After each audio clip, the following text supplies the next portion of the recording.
Hello there, very good morning to you on this Monday morning. Headlines: has Reform UK lost the support of Elon Musk? Yes, the tech billionaire says Nigel Farage doesn't have what it takes to lead the party, just weeks after the pair met in the US. Nigel Farage has hit back. He says Musk is a remarkable individual, but he disagrees.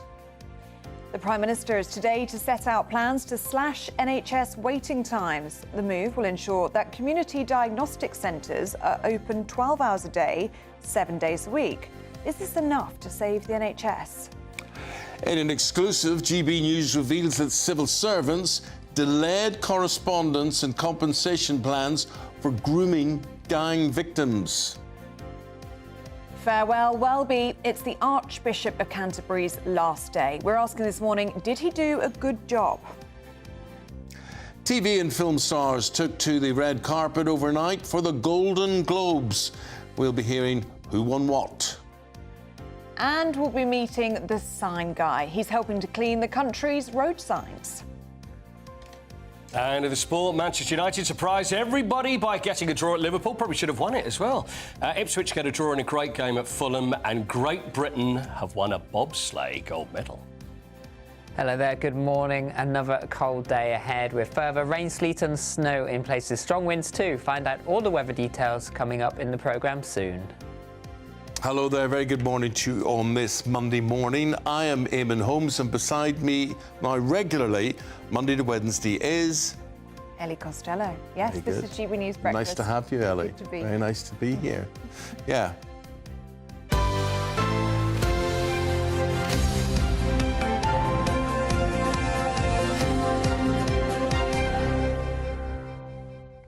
Ellie, for me, is new and exciting, and it's wonderful to see her here. And Paul Coyte's here. I knew that was... Well, Mr. Lovely to see you again after It's Christmas. lovely to see you. Did you have a good Christmas? Oh, yeah, it wasn't bad at all, yeah. I got a button ear, by the way, for Christmas. A what? Mention about a button ear?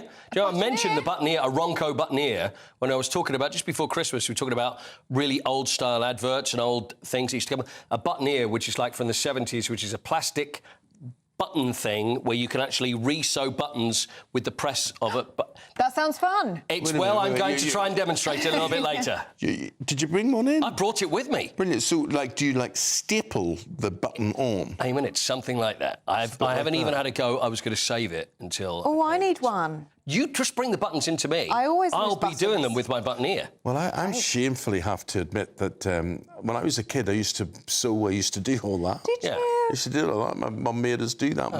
We did all that, and everything needed sewing all the time. Good. But recently, I had a suit that the button came off, and Button ear. I had to go to a shop. Listen, I'll do What, it. you've forgotten how to sew?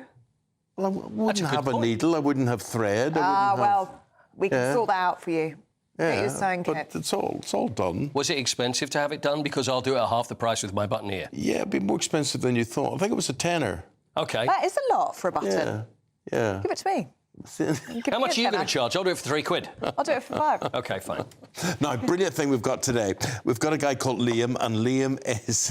Eamon's buzzing about this. Eamonn is buzzing about this because on Instagram, I was following Liam, or Liam popped up on my Instagram, and I started following him, and he was addictive. And what Liam does is he power washes road signs. Great. So if you've Which got are yeah, you filthy. can see him here, and you've got that is Liam, and he'll turn in and he'll have a pretty dodgy sign. You wouldn't even know what's under that sign. You wouldn't know what it says or that's anything. great. And he goes round and he says, well, look, the council can't do this or whatever it is.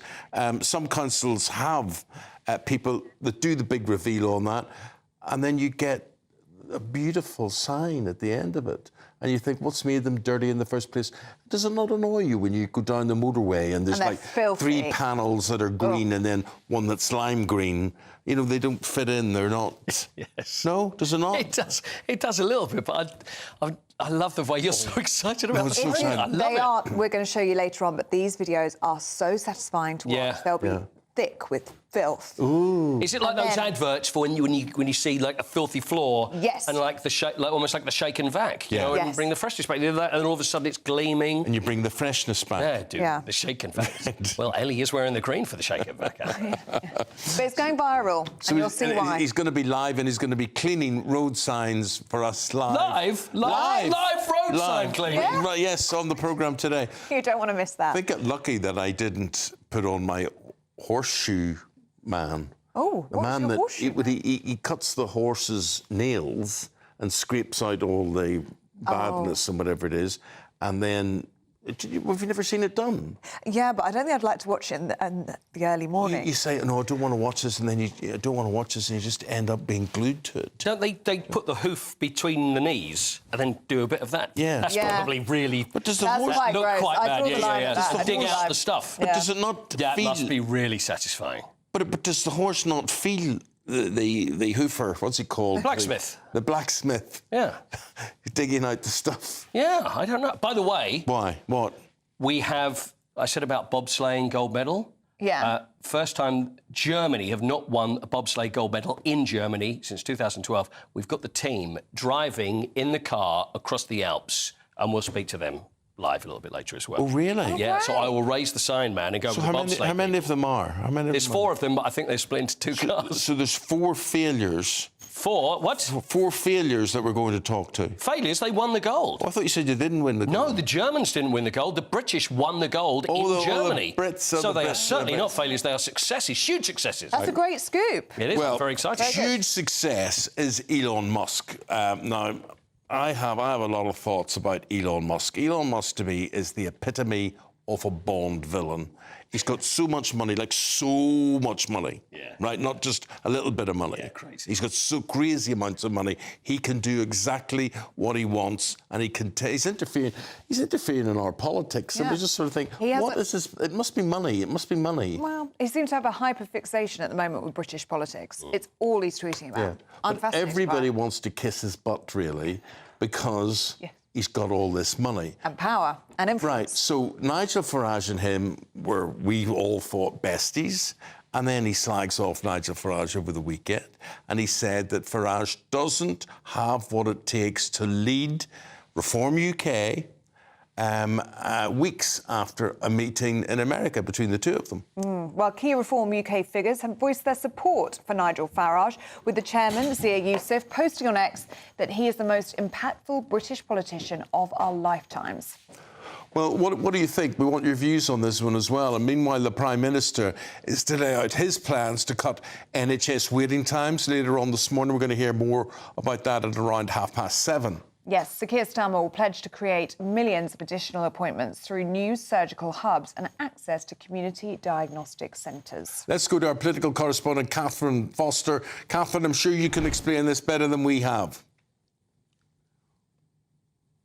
Well, good morning. I shall try. So, shall we start with what the government are announcing today? Everybody cares about the NHS, don't they? And of course, it's 6 months since Labour came to power. Their poll ratings have been plunging. So, new year, trying to get back on the front foot. They're pledging to get those waiting lists down. They're proving very, very sticky. We all know, don't we, how difficult it can be to get treated, even to get a doctor's appointment. So they're pledging a lot of changes, a lot of reforms. You see on the screen there, the NHS app. Wes Streeting, the Health Secretary, wants that to be used a whole lot more in terms of booking appointments, getting test results.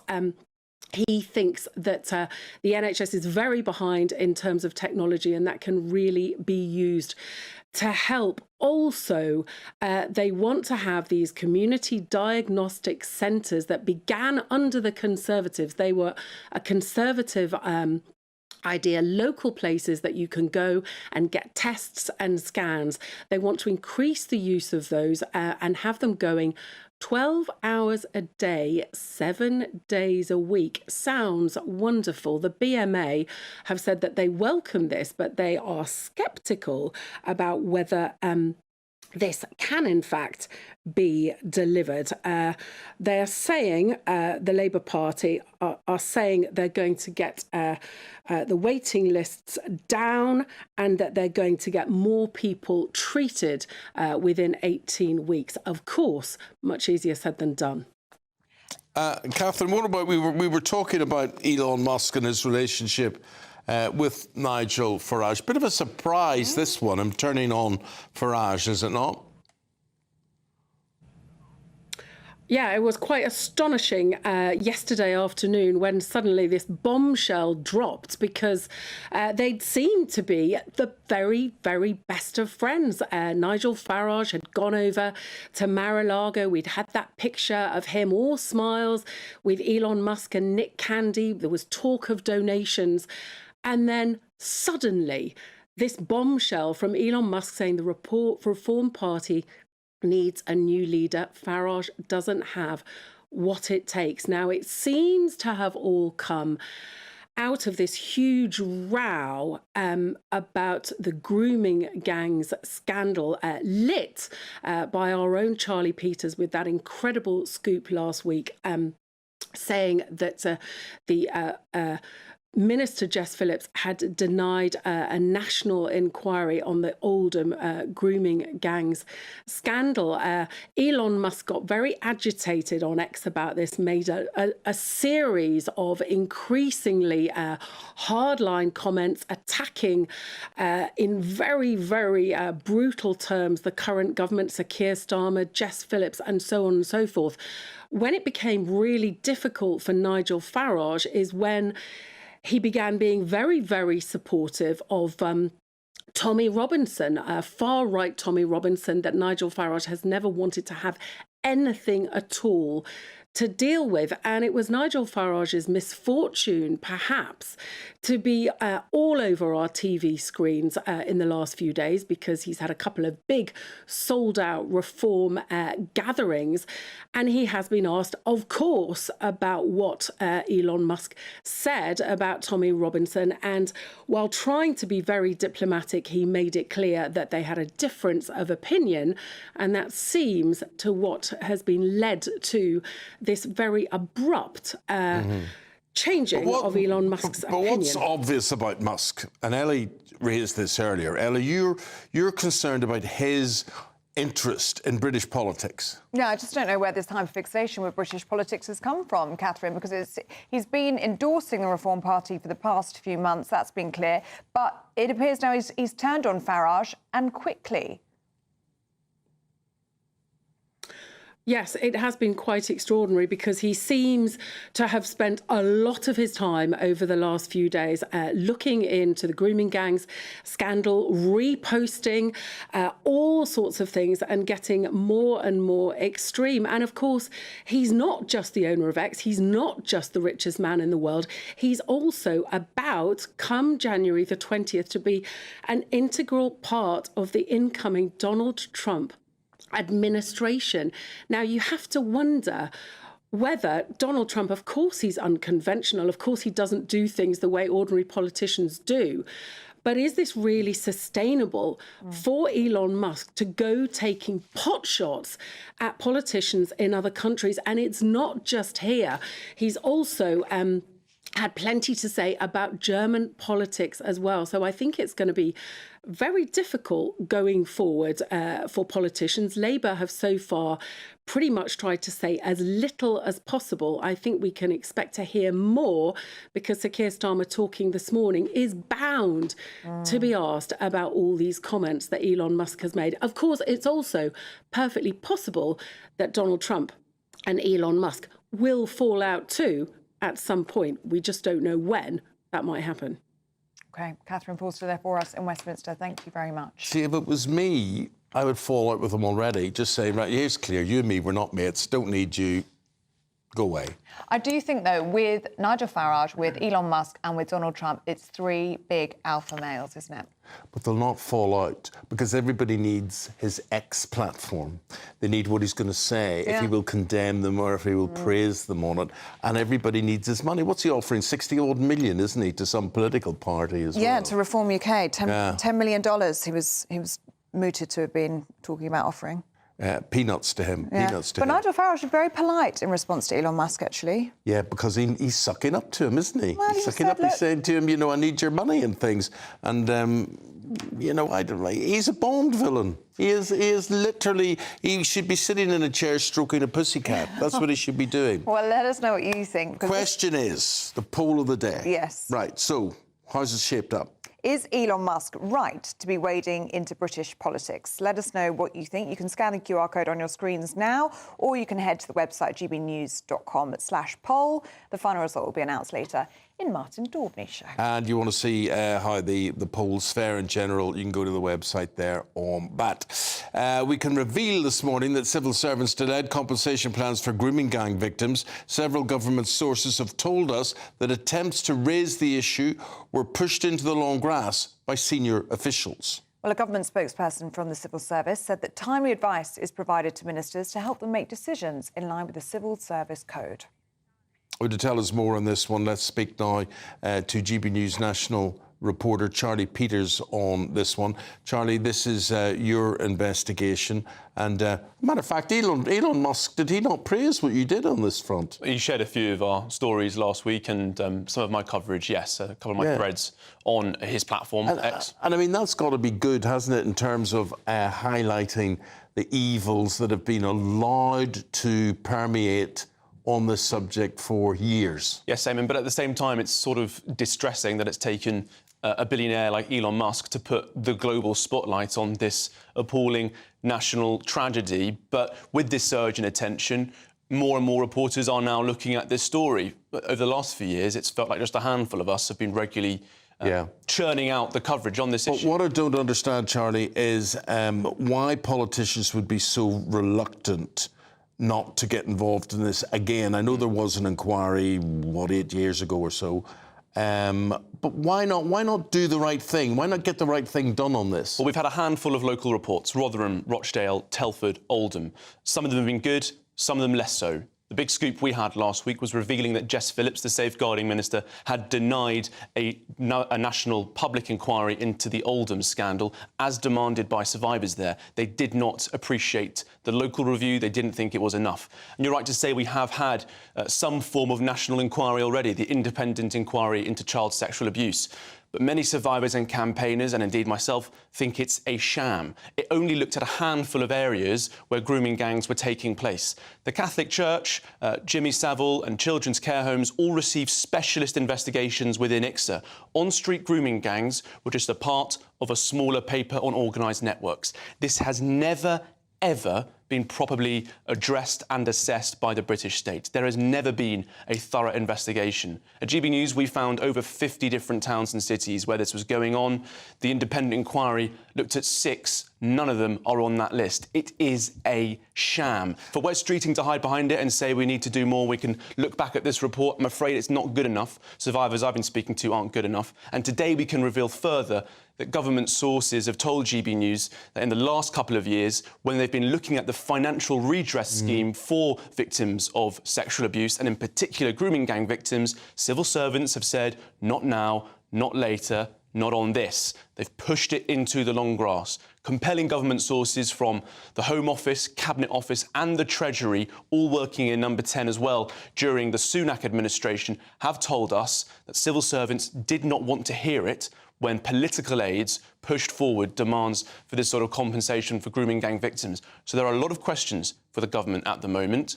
Why are you promoting the ICSA report, which didn't do anything, really, on-street grooming? In 400 pages, Rotherham gets one mention. Rochdale's only referred to with regards to Cyril Smith, the Lib Dem MP. Yes. And there's also questions He's now white, about... incidentally. Absolutely. And there's also questions about this compensation scheme. Yeah, so does this theory exist that this would be racist if you investigated this or if you highlighted this? I think that has been undoubtedly the most chilling factor preventing investigation. People being so neutered by political correctness, so terrified of looking into this due to the ethnic disparity between the predominantly Pakistani grooming gangs and the predominantly white working class victims.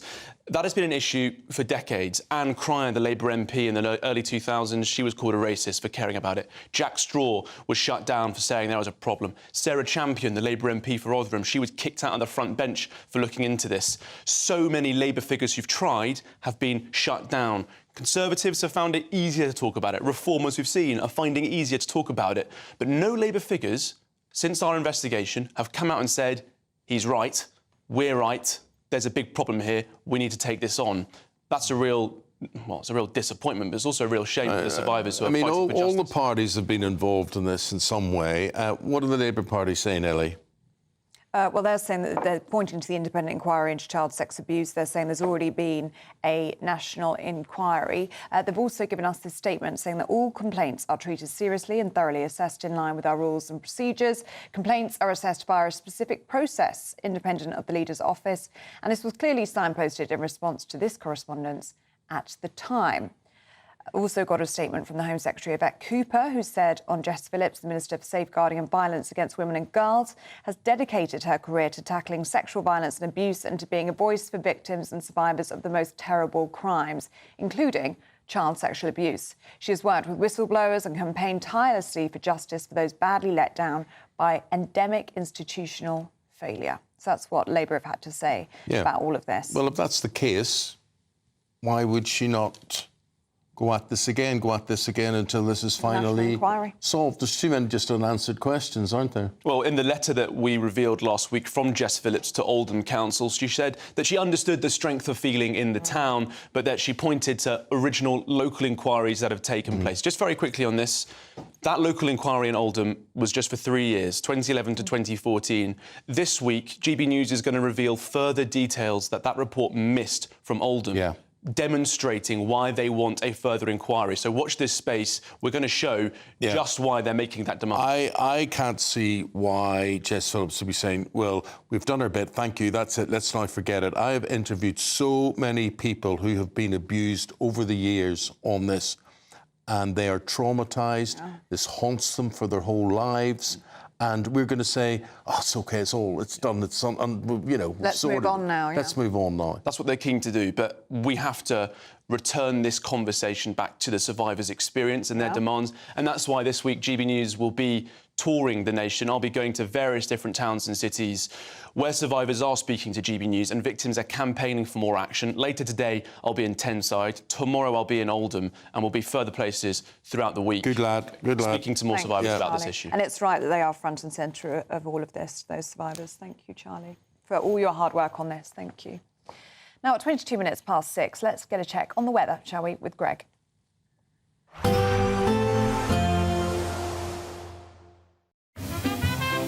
Heavy showers first thing will be followed by a warm, cosy day. Boxed boilers, sponsors of weather on GB News. Hello there, good morning. Welcome to your latest GB News weather forecast. It's staying cold for many of us for the day ahead. Wintry showers, particularly in the north and the west, icy stretches, and it stays cold for much of the week ahead. An unsettled start to the day. Outbreaks of rain and snow across central northern parts of England, eastern parts with quite brisk northerly winds here. Bit brighter elsewhere, but largely cloudy, frequent showers, these falling as a mixture of hail, sleet and snow, even to some lower levels, and a keen northerly breeze as well. Temperatures really struggling across the north today, 3 or 4 degrees at best, perhaps 6 or 7 Celsius towards southern counties of England, but turning colder through the afternoon and evening here as that cold air sets back in across the country. So looking at the picture for this evening time, we can see wintry showers, particularly in the east across Scotland, icy stretches across most areas, an unsettled end to Monday across Northern Ireland as well. Frequent wintry showers here, something a little dry across northern England, but wintry showers in the east. And again, a mixture of rain, sleet and snow showers for Wales, perhaps some wintry showers over the moors in the southwest as well, largely dry towards the east. And then as we head overnight, clearing skies, we'll see temperatures fall well below freezing. A widespread frost forming icy stretches, further wintry showers across northern and western areas, a few centimetres of snow still possible, and temperatures widely falling below freezing for many, even towns and cities in the south close to freezing. So that means an icy start to Tuesday morning, but there will be sunny spells around. Brisk winds still bringing in frequent showers across northeast Scotland. Elsewhere, the wind's starting to ease a little bit. Plenty of sunny spells, particularly across southern areas. Showers most frequent across central northern parts of the UK. Again, these a mixture of sleet and snow, and temperatures once more struggling, highs of 6 or 7 at best towards the south. See you soon. Expect a warm front, moving from the kitchen right through to the rest of the house. Boxed boilers, sponsors of weather on GB News. Thanks, Greg. It is going to be a cold week and a bit of a divide in the country, north versus south on this. Cold, snowy in the north and a bit just sort of wet in the south. Yeah, but miserable all around. Unless you're a child and playing in the snow today and got the day off school, which I think quite a lot of people do. Also, lots of people working from home. We're reading this morning, wasn't it? 1 million people have got permission to work from home because of the snow. Let us know if you're one of those people. Do stay with us. Still to come, TV and film stars took to the red carpet overnight for the Golden Globes. We'll be hearing who took and won what. This is GB News Breakfast with Eamonn and Ellie. Thank you, Britain. Thank you for watching. Thank you for listening. Thanks for subscribing. Thank you for your support. It's you that make us the People's Channel. As we reflect on our journey so far, we're filled with immense gratitude. You mean the world to us. We couldn't have reached this point without you. As a very special thank you, we are giving you the chance to win one of 50 GB News thank you boxes. They're worth £50 each. For full terms and conditions and to enter, just go to gbnews.com/thank you.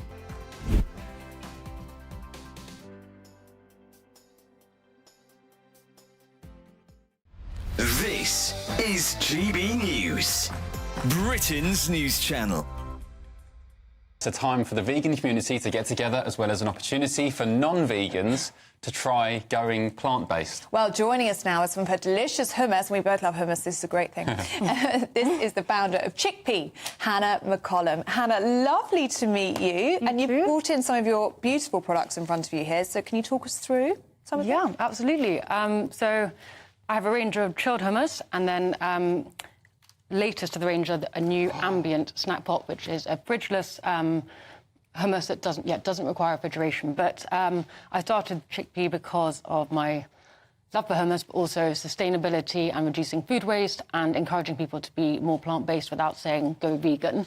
Does normal, say, traditional hummus have anything that's not vegan appropriate in it? Not really. No. I think it's always chickpeas, olive oil, maybe some other bits. Yeah, lemon juice, aquafibre or water to help with the consistency, garlic, and rapeseed oil or olive oil. And there's a bit of a misconception about veganism that I hear a lot, where people say, "Look, I'm not a vegan. I love my steaks. I'll just get out of there now."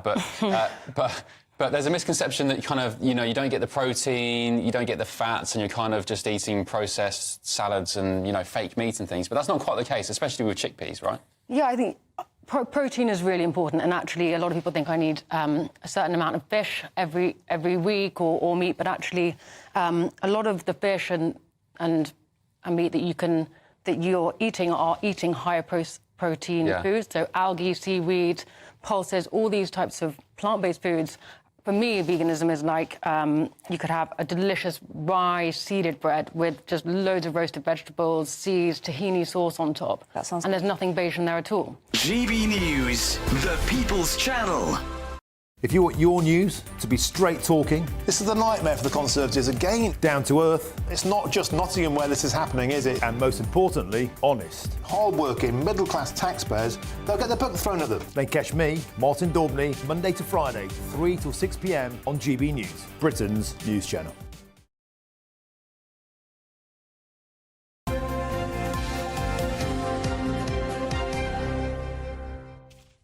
Welcome back to Breakfast. It's 6:28 now in the first Film Awards ceremony of the season. The Golden Globes 2025, we need to get used to that, commenced overnight. OK, so that's supposed to be the indicator of who's going to win what at the Oscars, for instance. Joining us now, showbiz reporter Stephanie Tetchy to talk about all of this. Good morning. Morning. Well, we know the Oscars are like the creme de la creme of film award shows, but it's the Golden Globes which sets the trend, because who we see picking up on the Golden Globes, we tend to see picking up at the BAFTAs, at the Oscars. So last night was a good indicator of what's to come. I would say it was a big year for musicals. We've had this film, Emilia Perez, starring Selena Gomez, Zoe Saldana. It's about a Mexican drug cartel who changes gender, and it's an operatic musical. So the plot sounds crazy, and in fact, it's a musical as well.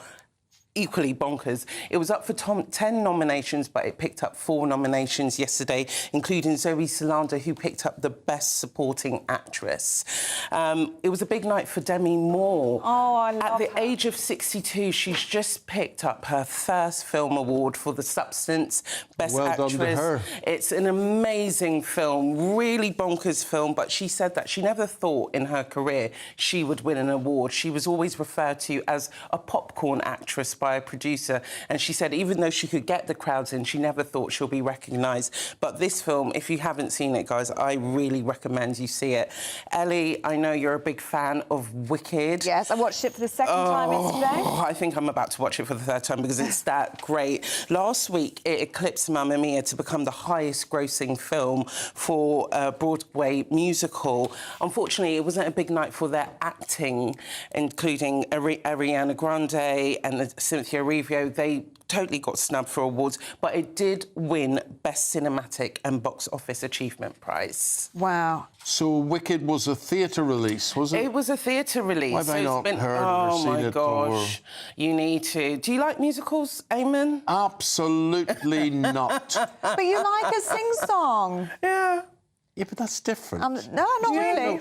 No, the And idea, you like drama? The idea in musicals where people are acting out a dramatic scene or whatever it is, and then they suddenly burst into song. I love it. No, I don't love it. I love it. I can't stand it. I think that's a man thing, though. It is. Fans of Wicked were told when they go to the cinema, do not sing. They literally were told, do not sing, because people were going to break out while watching films. But I love musicals. Oh, I think no, they're that's feel-good so shows. good. It was Who were the other big winners? It was a big night for the Brits. Baby Reindeer, Richard Gadd, he picked up for the best limited drama series.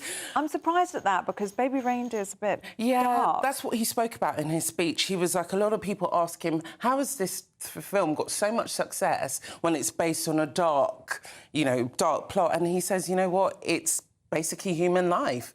It was based on human life. So he picked up, and also Jessica Gunning, she picked up for Best Supporting Actress. OK. Stephanie, good to see you. Thank Hold you. that thought, Stephanie. Yes. We're going to speak to... Who are we going to speak to? I'm going to speak to Karen Smith. And Karen Smith is the Health Minister on this. Karen, good morning to you. Good morning to you. Hiya. Karen, I know we've got some very good initiatives we're going to talk to you about that the government hope to introduce to reduce the waiting lists in the country. But first of all, could I ask you about Elon Musk and where do you stand as regards him sticking his nose into British politics?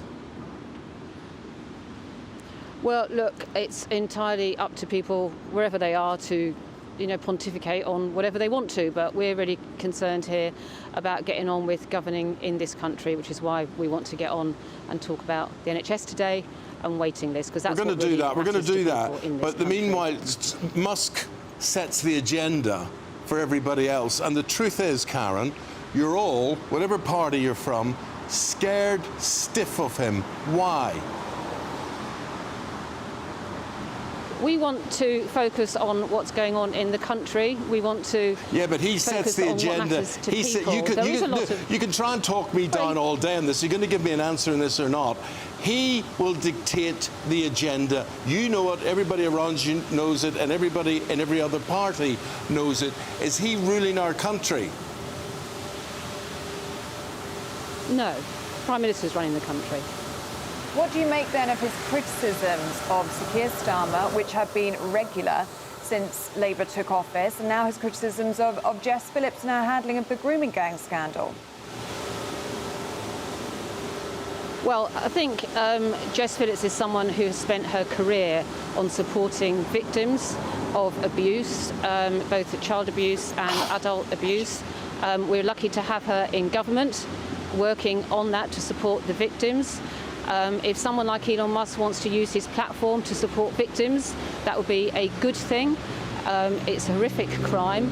And Jess Phillips, and indeed Keir Starmer himself, when he was DPP, as I think people know, led the assault on the evil perpetrators of this violence, and that's what they will continue to do in government.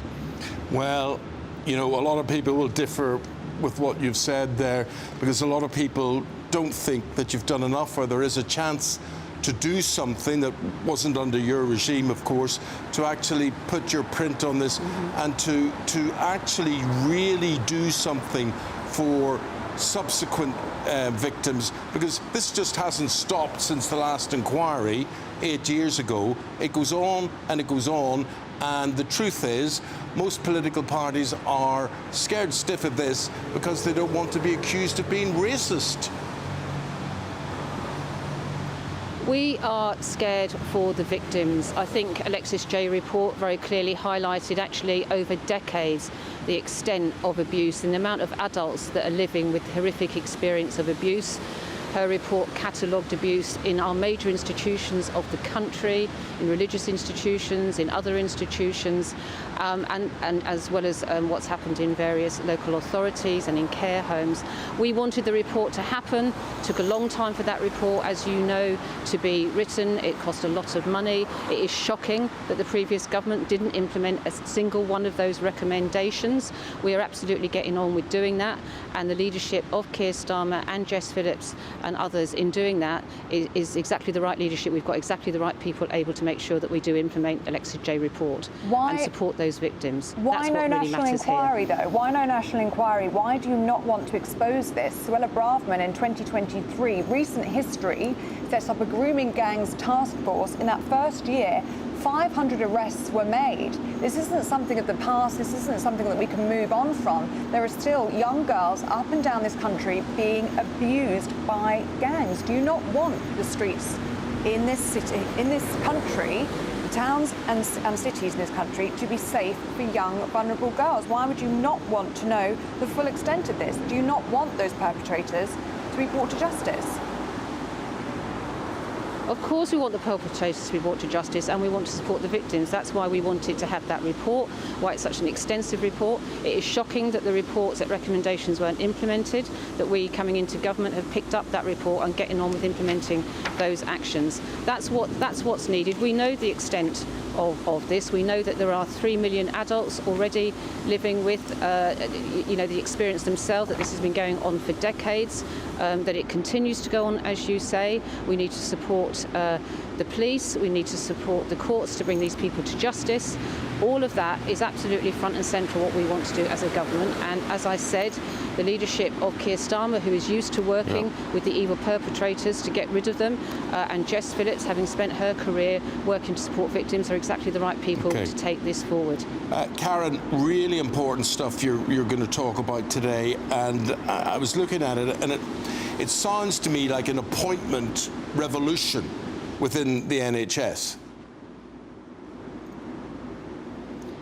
I think that's a good phrase, if I may say so. I might borrow that myself for later. It's absolutely that. We want to make sure that patients are empowered to make sure that they can use, largely through the app, but through other means, their power to make appointments that are convenient for them, rather than tripping up to the GP and perhaps getting referred onto a waiting list, and people are on those lists for a very long time now, and it feels sometimes like a bit of a black hole.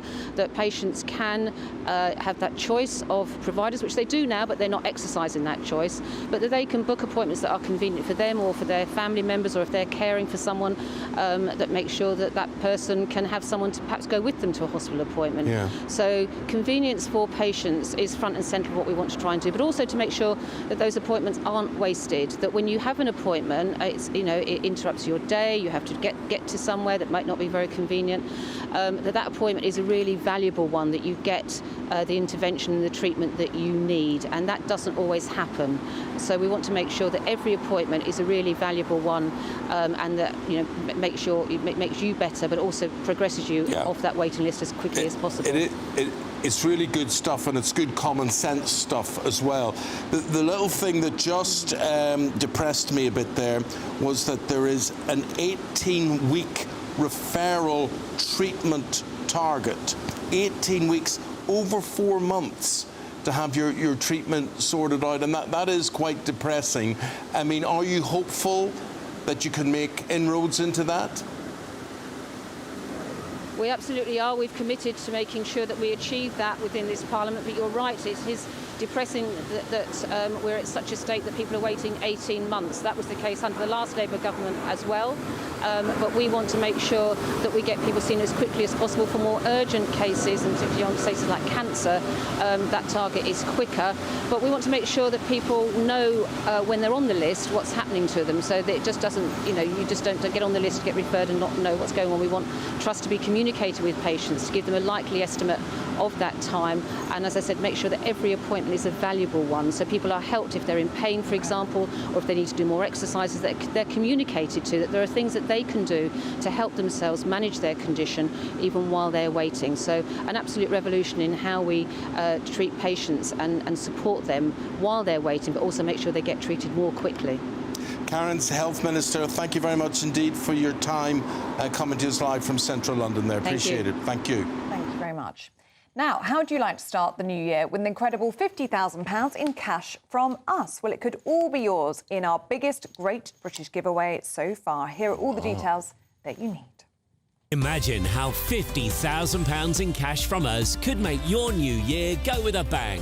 From treats to holidays to fun times with the family, a totally tax-free £50,000 in cash could make you feel alive in 2025. And just one entry into the Great British Giveaway really could make £50,000 cash all yours. For another chance to win £50,000 cash, text cash to 63232.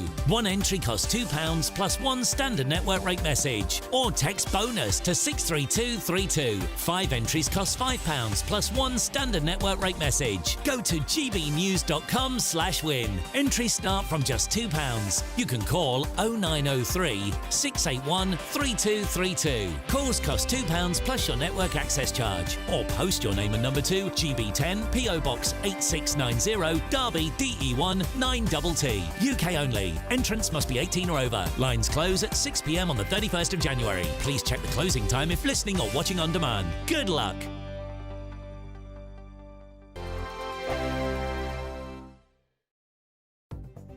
The latest GB News travel.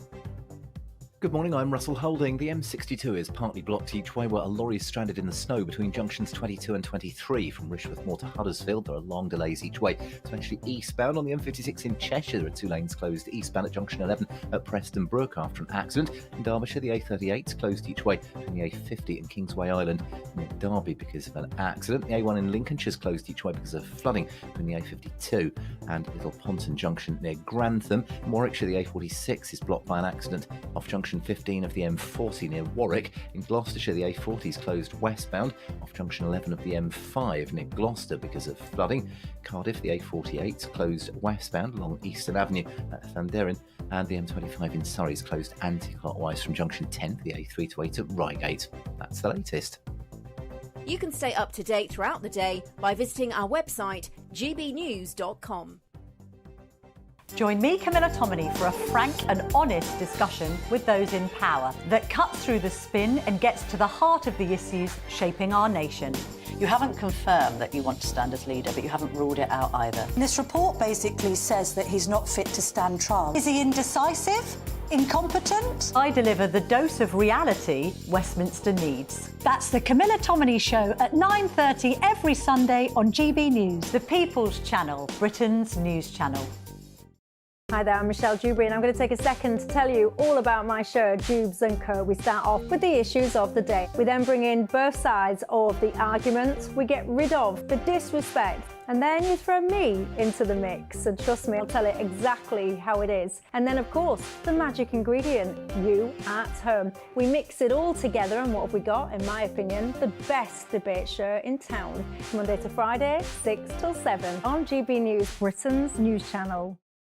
It's Patrick Christie's Tonight, and here we do things differently. It's explaining the absolute madness of this, doesn't it? It's explosive. I mean, this is very good. It's lively. 850. Your government sat there, Sean, and it did nothing. It's controversial. And the Middle East has been in turmoil since before I was born. It's everything you need to kickstart your evening. Everyone's had their Weetabix tonight. I love to see it. That's Patrick Christie's Tonight, weeknights from 9 p.m.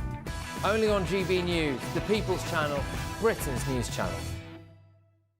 Good Afternoon Britain isn't just about us. The wonderful thing about this programme is it's about everyone watching. It's an interactive programme. Well, there absolutely is something to see here, and we're going to be talking about it more. Whether it's breaking royal news, Will, please bring us up to date. or indeed a particularly punchy speech in the House of Commons, Very, very curious. we bring it to you live, and then we bring you live reaction as well. That's Good Afternoon Britain, weekdays from midday. Only on GB News, the People's Channel, Britain's news channel.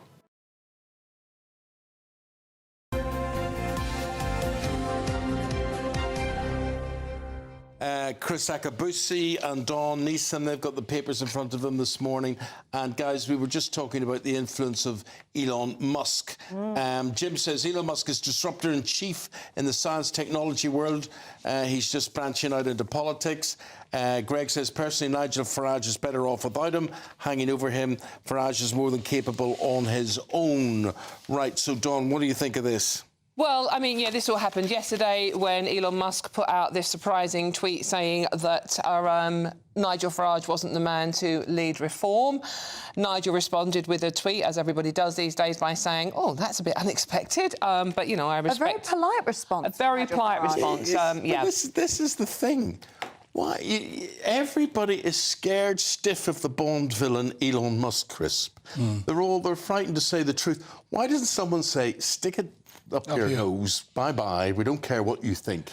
Yeah, well, I don't care what he thinks. I don't care what he thinks either. No, but the papers seem to, and I do think that...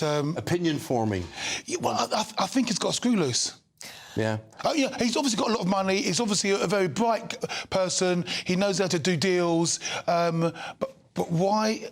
Well, I'm interested in what he thinks about British politics. I think the reason this story is important is because it does affect British politics. Musk had implied that he was going to donate millions of pounds, dollars to the Reform Party, which would have made them a much stronger party on the main stage in this country. Sure. We know that they're already challenging for at least 89 of Labour's seats. Yeah, so talk is cheap. It would have made Reform a much stronger party. So I think that's the political element, and that's why it's important. I think in the great scheme of things, no one really cares what Musk thinks or says, but it does make a difference as to how it goes. And this was all over Tommy Robinson. Debbie says, I think Elon Musk needs a head wobble if he thinks Tommy Robinson could lead reform. I'm sure there wouldn't be a party if he did. Well, the thing is, Nigel Farage is reform, whether you like it or not. He is the rock star. He is the Mick Jagger of reform. So without him, the party is just a bland mass of people in suits who could do a very good job. Now, can Nigel Farage do the details? He probably admits he couldn't himself. The details to run a country, deal with the civil service, etc., etc. But Tommy Robinson certainly couldn't. And Elon Musk himself says, well, I've never met Tommy Robinson. So I think it's just he likes, like, the punk rock personality in politics, Elon Musk, because I think he perceives himself to be outside the game, is a rebel, and that's why I think he supports Tommy Robinson. And Tommy Robinson is very popular in America, goes on lots of lecture tours out there as well. That's why Elon Musk support him. But for these two to fall out over Tommy Robinson, who, as we know, is currently in prison for contempt of court, is interesting. But they are going to be reunited very soon, in the next couple of weeks, when Trump, who is a good friend of both of them, at his inauguration. And what does it mean for their friendship between Trump and Farage? Because Elon Musk is now Trump's right-hand man. Yeah, look, I mean, I want these friendships. I mean, Piers Morgan and Donald Trump used to be like that. And, you know, then that all went adrift and whatever it is. These guys do whatever it takes to win. I was going to say, I don't know about the minutiae and the detail. What I do know, what I do sense with Mr. Musk is that he will say anything that gets him the column inches. You know, he may have power, he may have money, but he wants fame. You know, and it's constantly about him and his opinion. And I'm not quite sure it matters much. You know, I get what you say about his money. You know, money talks. From a political point of view. Yeah. So I get that. But, you know, Mr. Farage, in the end, over the last 8 weeks, pardon me, over the last 8 years, you know, it's probably been the most influential politician, if not in British politics, if not in European politics, in British politics. Certainly, he's the most influential and good politician for decades. Yeah. Guys, thank you very much indeed. In the middle of all this snow and ice and everything else, if you are in search of some winter sun, here is the forecast for some of the top European holiday destinations, and then we're back with Dawn and Chris after the break. Ready to soak up that holiday sunshine? Won't we need some cover? No worries, all sorted. All Clear Travel Insurance sponsors GB News Travel Destinations Forecast. After a wet few days across some parts of Spain and Portugal, it is going to become drier. However, rain will arrive across parts of Italy and Greece. A dry picture for the Canary Islands and Madeira as well. Plenty of sunny spells. Similar picture across southern parts of Spain and Portugal. However, parts of Italy stretching across to Greece and perhaps Turkey as well. Increasing cloud here, some outbreaks of rain, feeling cooler as well. The outlook, though, is for it to become much drier and sunnier. All Clear Travel Insurance sponsors GB News Travel Destinations Forecast. We're proud to be GB News, the People's Channel, and as you know, we always love to hear your views. Now, there's a new way of getting in touch with us at gbnews.com/your-say. By commenting, you can be part of a live conversation and join our GB News community. You can even talk to me, Bev Turner, or any of the members of the GB News family. Sunday with Michael Portillo from 11, only on GB News. In 2020, after almost 80 years, Oxford University's Pitt Rivers Museum removed its famous collection of shrunken heads with sewn-up lips and eyes made by the South American Shuar and Ashwar people. How do museums decide what should be shown and what should be confined to storage? Can controversial exhibits be left on display with suitable contextualisation in captions? Who would want to be a curator facing such controversial questions? For review, I'm delighted to be joined by journalist Eitan Smallman. Welcome to GB News. I think many people, when they hear that we're going to discuss museums or art galleries, think that it's going to be, oh, that wokery question. But it strikes me, and I think it strikes you too, that this is not just about wokery at all. There are some really interesting ethical questions here.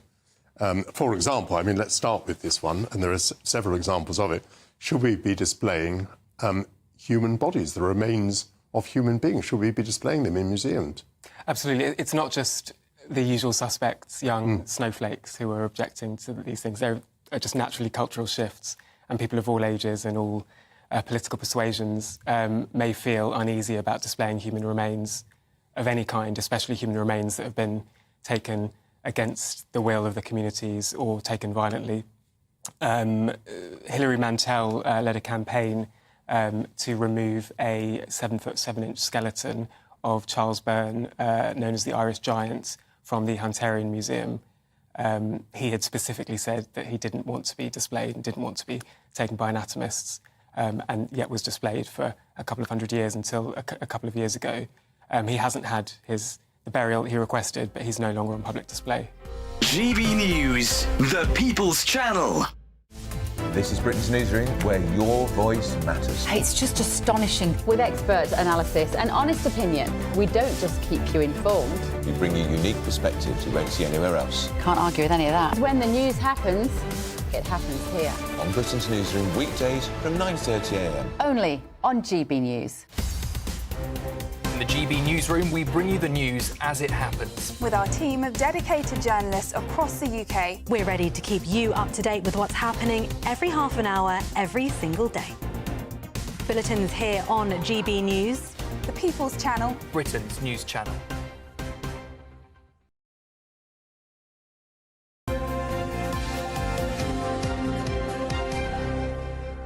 Dawn and Chris are here going through stories in the papers. Front page headline is about e-scooters and the misery, it says, they cause, Chris. Yes, exactly that. And as it happens, this morning coming into work, I nearly knocked over a guy who was on an e-scooter. He had a young, well, a female inside of him like that, then they were riding off the pavement across the road out of nowhere, so I don't know how quick he was going, out of nowhere.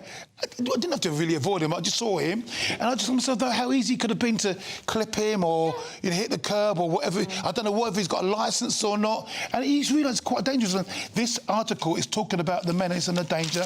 Many people have died over the last last year or so, and you don't need insurance. You don't need to have any training. You can need a licence. They're littered everywhere.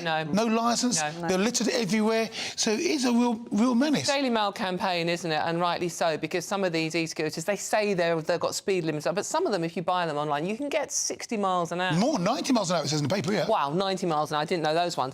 But, I mean, you don't need a licence. You don't need to wear a helmet. Many of the people using them are kids, as you say, and they've got earphones on so they can't hear what's going on around them. They are lethal. They're using cycle lanes as well, so they're knocking cyclists off their bikes where we're doing the proper thing.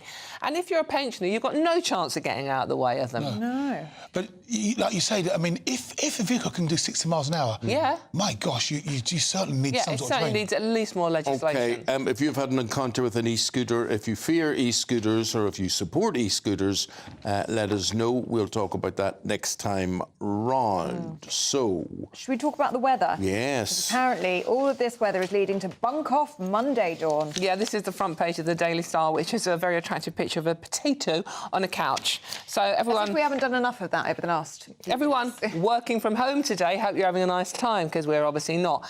Yeah, so sickies will double today. Bunk-off Monday. Millions of workers call in ill to avoid the snow. Now, obviously, for many people, it's the first day back after the Christmas and New Year break as well. Many people have had 2 weeks off. And the weather gives you a bit of an excuse to maybe extend that break. Now, look, don't get me wrong, up in the north, it is terribly bad, and we had airports shut at the weekend, football games being potentially called off, etc., and it was awful. However, in many parts of the country, certainly in London and the South East, it's just rain. There's just puddles out there, people. There's no excuse. Just go to work. Down here. The security guy said he can't work from home. He can't work from home. He's got to come in, isn't he? Well, there are so many... I mean, it does tend to be the working-class jobs as well, the ones that you can't do from home. The people running the supermarkets, the people running the NHS, you know, the people, the postmen, the dustbin people. I mean, all these people are the ones that have to get out there no matter what the weather and get on with it. Yeah, exactly that. So it's all these, you know, and we had stories over the other day, didn't we, about people working from home from a beach in Ibiza. Exactly. And from Barbados. People working for local councils. Yeah, I've got a few friends in corporate jobs today who've got the week off work. Oh dear. And have you affected by the weather over the week? No, not at all. Well, yes. My golf was cancelled yesterday. Oh, my God! How did you Snowfall, my golf was cancelled. The mighty Woburn couldn't get it out there. Oh, can you believe it? What? Honestly, how did you Love them. My grandkids love the weather. Well, on the subject of snow, after 7 o'clock, we're going to be joined by the gold medal-winning British bobsleigh team. Paul Coit with all the details on that. All coming up here on GB News with Eamonn and Ellie. The latest GB News travel. Good morning, I'm Russell Holding. The M62 in Greater Manchester's closed eastbound from junction 21 at Mill Road to 22 at Rishworth Moor after an accident causing queues. The A1 in Lincolnshire's closed each way between the Melton Mowbray turn-off and the Little Ponton junction south of Grantham because of flooding. In Derbyshire, the A38's closed each way between the A50 at Toyota Island and Kingsway Island in Derby after an accident. The M50 in Herefordshire is blocked eastbound by an accident off the A40 between Travellers Rest roundabout and Newent, causing queues. In Gloucestershire, the A40 is closed westbound off junction 11 of the M5 near Cheltenham because of flooding. In Cardiff, the A48 is closed westbound along Eastern Avenue towards the Balfour interchange after an accident. And the M25 in Surrey is closed anti-clockwise from junction 10 for the A3 to 8 at Reigate after a lorry jackknife causing queues. You can stay up to date throughout the day by visiting our website, gbnews.com. Imagine how £50,000 in cash from us could make your new year go with a bang. From treats to holidays to fun times with the family, a totally tax-free £50,000 in cash could make you feel alive in 2025. And just one entry into the Great British Giveaway really could make £50,000 cash all yours. For another chance to win, text cash to 63232. One entry costs £2 plus one standard network rate message. Or text bonus to 63232. 5 entries cost costs £5 plus one standard network rate message. Go to gbnews.com/win. Entries start from just £2. You can call 0903 681 3232. Calls cost £2 plus your network access charge. Or post your name and number to GB10 PO Box 8690 Derby DE1 9TT. UK only. Entrance must be 18 or over. Lines close at 6 p.m. on the 31st of January. Please check the closing time if listening or watching on demand. Good luck. Thank you, Britain. Thank you for watching. Thank you for listening. Thanks for subscribing. Thank you for your support. It's you that make us the People's Channel. As we reflect on our journey so far, we're filled with immense gratitude. You mean the world to us. We couldn't have reached this point without you. As a very special thank you, we are giving you the chance to win one of 50 GB News thank you boxes. They're worth £50 each. For full terms and conditions, and to enter, just go to gbnews.com/thank you.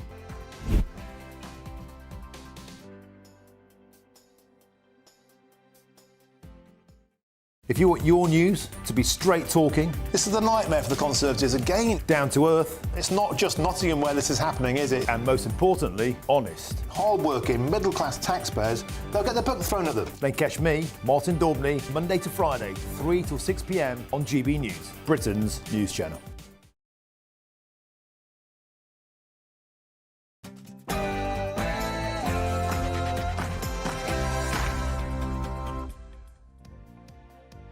Good morning. Has Reform UK lost the support of Elon Musk? Well, the tech billionaire says Nigel Farage doesn't have what it takes to lead the party just weeks after meeting him in America.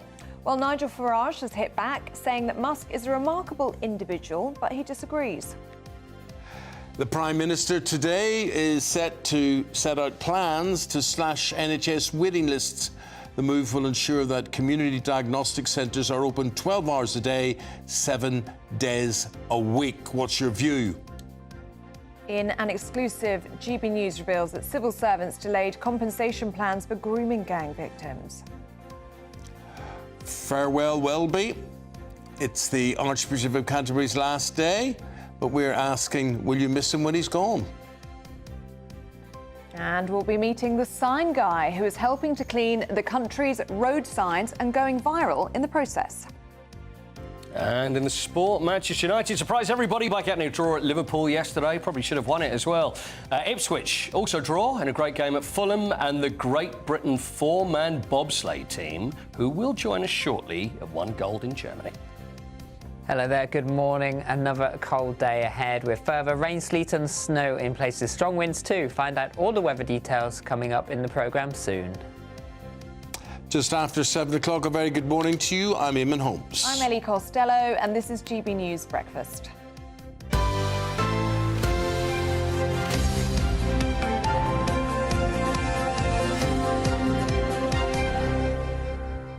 This is our first day without Isabel, we have to say, and we miss her already. Not that we don't welcome you here, Miss Ellie, but thank you very much indeed for all your comments coming in about Isabel. We will make sure they are passed on, and thank you for taking the time and the trouble.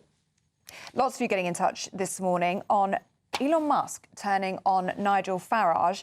Elizabeth says, a wealthy man thinks that wealth buys him power. It does. I think that Nigel is strong enough not to allow anyone to use money to buy into his party. I wonder if anyone else needs money that much. Perhaps, despite his own wealth, Trump does. But there's money, and then there's the money poll that Musk has, which is just...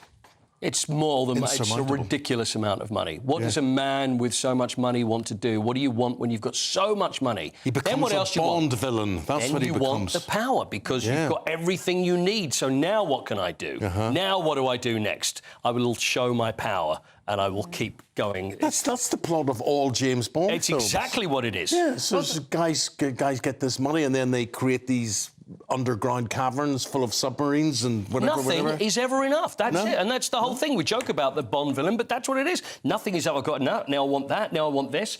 You can't just sit back and go, I'd be on my holidays and that'd be a taken. But, you know, I'd just say, you know what, that's enough money. I'll just take it easy. But it's never enough. Well, he can't actually be president of the US, I was reading this morning, because he's only been a US citizen for a number of years. He's actually South African heritage and European heritage. So this is as close as he can get. He can be the right-hand man to Donald Trump, but he'll never be president. So maybe that explains why he's doing so much meddling. Things can't change, Ellie. You don't think things can change? Oh, I don't know. Power can do a lot of things. Yeah, it's true. Money can do a lot of things as well. So maybe watch this space. Well, let's talk about this story. So Elon Musk has said Nigel Farage doesn't have what it takes to lead Reform UK.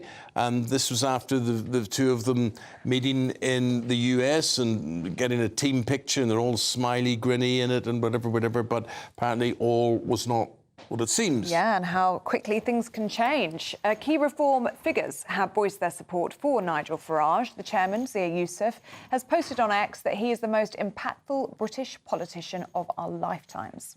Well, meanwhile, the Prime Minister is to lay out his plans to cut NHS waiting times, and he'll do that later on this morning. Keir Starmer will pledge to create millions of additional appointments through new surgical hubs and access to community diagnostic centres. Let's go to our political correspondent on this, Catherine Foster. Tell us more, Catherine. Yes, good morning. Well, what the government wants to be talking about is the NHS. Of course, they've been 6 months in power.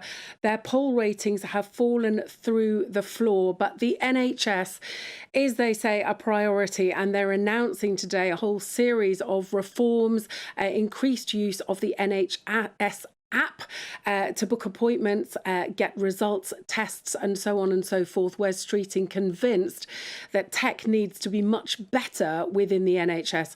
Also increased use of community diagnostic centres, places you can go without travelling too far to get scans and tests conducted. They say that they want those to operate 12 hours a day, 7 days a week. Sounds amazing. Much easier said than done, of course. Now, the British Medical Association has said it welcomes all of this, but is sceptical that they are going to be able to actually put this into practice. Of course, Labour elected on that promise of change, on that promise to improve public services. They really do need to show results because they've had a bumpy start, to put it mildly. They need to get those waiting lists down. They need for people to feel that they can get treated on the NHS, that they can get a doctor's appointment without jumping through numerous hoops. So this action needed, but how long it's going to take till we see and feel a difference, well, time will tell. Well, poll of the day, is Elon Musk right to be wading into British politics? We'll be bringing you how it's all totalled up, and that'll be with Martin Dobney from 3 o'clock this afternoon. Yeah, and to take part, just head to gbnews.com/poll, or you can scan the QR code on your screens now. Now, another big story, civil servants delayed compensation plans for grooming gang victims. Yes, several government sources have told GB News that attempts to raise the issue were pushed into the long grass by senior officials.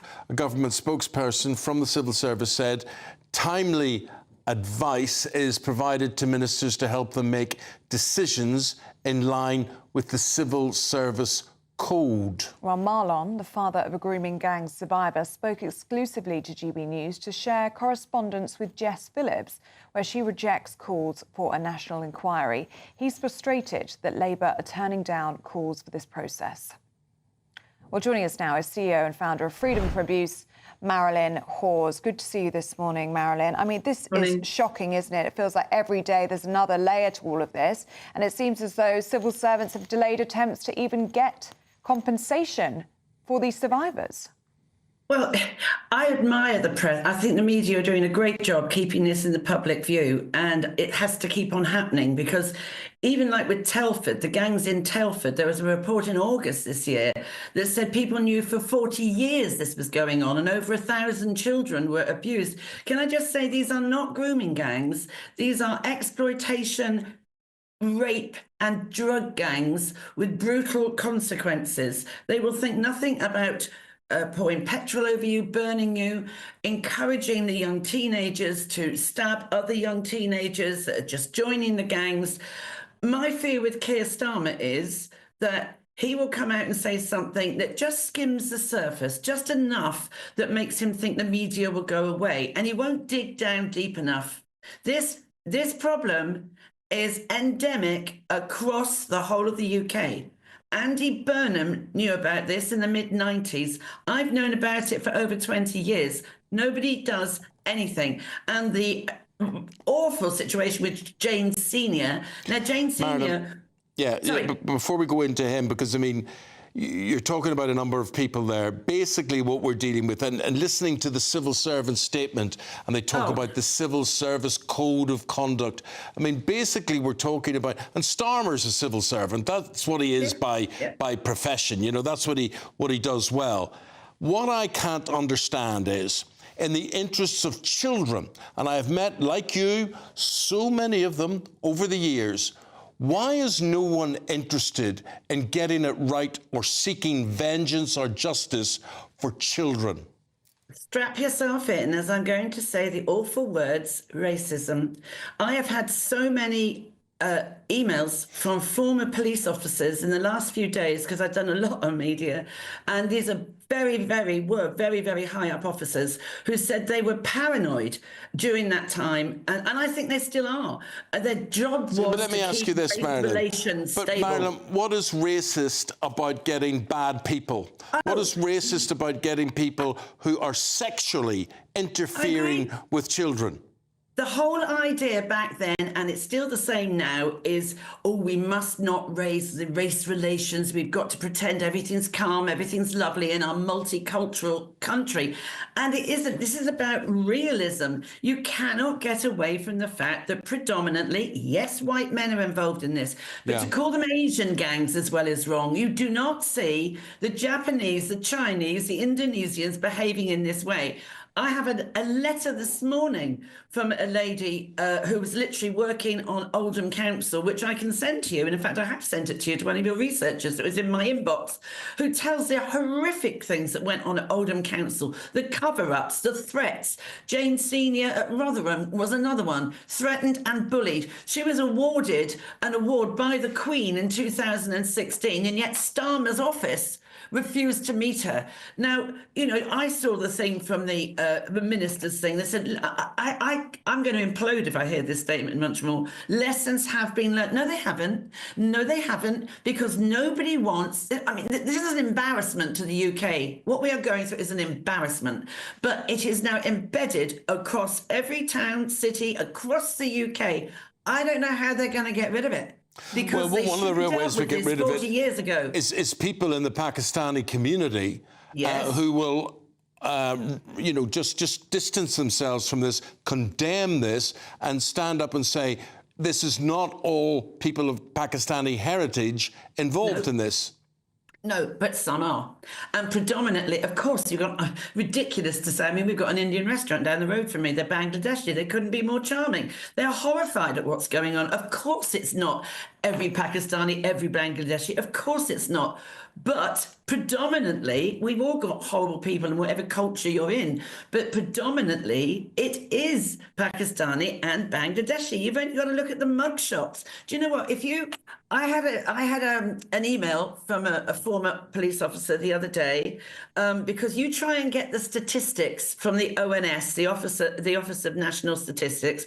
You try and get the statistics from them about the ethnicity of gang members that they convict. Yes. Oh, we don't have them. We don't have. That's utter rubbish. As this former police officer, who was a chief superintendent, said to me, that's nonsense, because whatever the crime is, whatever report we do, we have to tick the ethnicity box. So they do know, they just don't want to divulge it. And the cover-ups are awful. I mean, it is absolutely shocking, but it's across the country, Eamonn. This is the point. You can see it everywhere, and no one wants, and a lot of people in their communities. So, like, every culture, doesn't it? It has its own thing. And the Pakistani Bangladeshi community are very closed in disclosing what might go on or what might happen.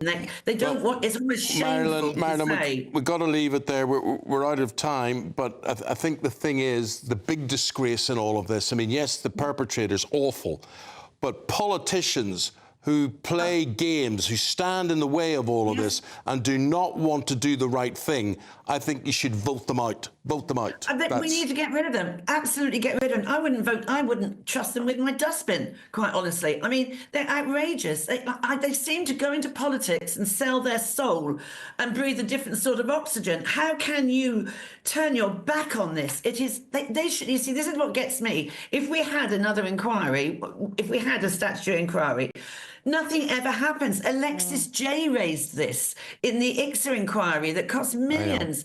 And her recommendations haven't been taken up. We need action. Marilyn, what do you make then of Labour saying pretty much what you just said there, that actually this is the time now for action and these changes need to be implemented? Do you think that's the way forward, or do you think there needs to be a national inquiry, that we're not done? Well, I think we've had enough inquiries, because nobody ever does anything when the inquiry report comes out. I mean, we need mandatory reporting, for example, that if you don't report this stuff, you yourself will go to prison. I mean, that's what we need. We need to be upstanders, not bystanders. And we need to not be afraid of telling the truth about who these gangs are. And you've got to name it, you've got to shame it. And I've had so much support from the public who feel exactly the same way, but are not given the airtime. We're getting that reflected here today. Marilyn, we've got to leave it. Marilyn is the top person, the founder of Freedom from Abuse, and she was speaking to us live from Bedfordshire this morning. Thank you very much. Thank you. I don't know how they sleep at night, Eamonn. Well, I tend to agree. I think it's the biggest crime of all, crime against children. Need arresting. Yeah. These people that covered up should be arrested and charged and banged up. Okay. And taking their pensions away. That's what Marilyn thinks. Marilyn, I've got to leave it there. That's what Marilyn thinks. What do you think? Let us know. Well, a Home Office spokesperson has said that no child should ever suffer sexual abuse or exploitation, and it is paramount that we do more to protect vulnerable children, which is why we're working at pace across government to drive forward real action to implement the recommendations of the independent inquiry into child sexual abuse. A Labour Party spokesman has said that all complaints are treated seriously and thoroughly assessed in line with our rules and procedures. Complaints are assessed by a specific process independent of the Leader's office, and this was clearly signposted in response to this correspondence. Well, that's making me laugh, that is. In other words, we'll do nothing. Well, Wes Streeting, talking at the weekend, said Labour's priority now is getting on with the job of implementing the recommendations of that. I feel sorry for a lot of these Labour politicians who have to come out with lines like that, which are pretty neutral, and say, look, this report, which was 8 years ago, we'll see that through. But so much has happened in those 8 years. And it's still going on. Still going on. So much more needs to be done. So stop talking about 8 years ago. Talk about now. Now it's time to get your weather. Greg Dewhurst, where's the snow going?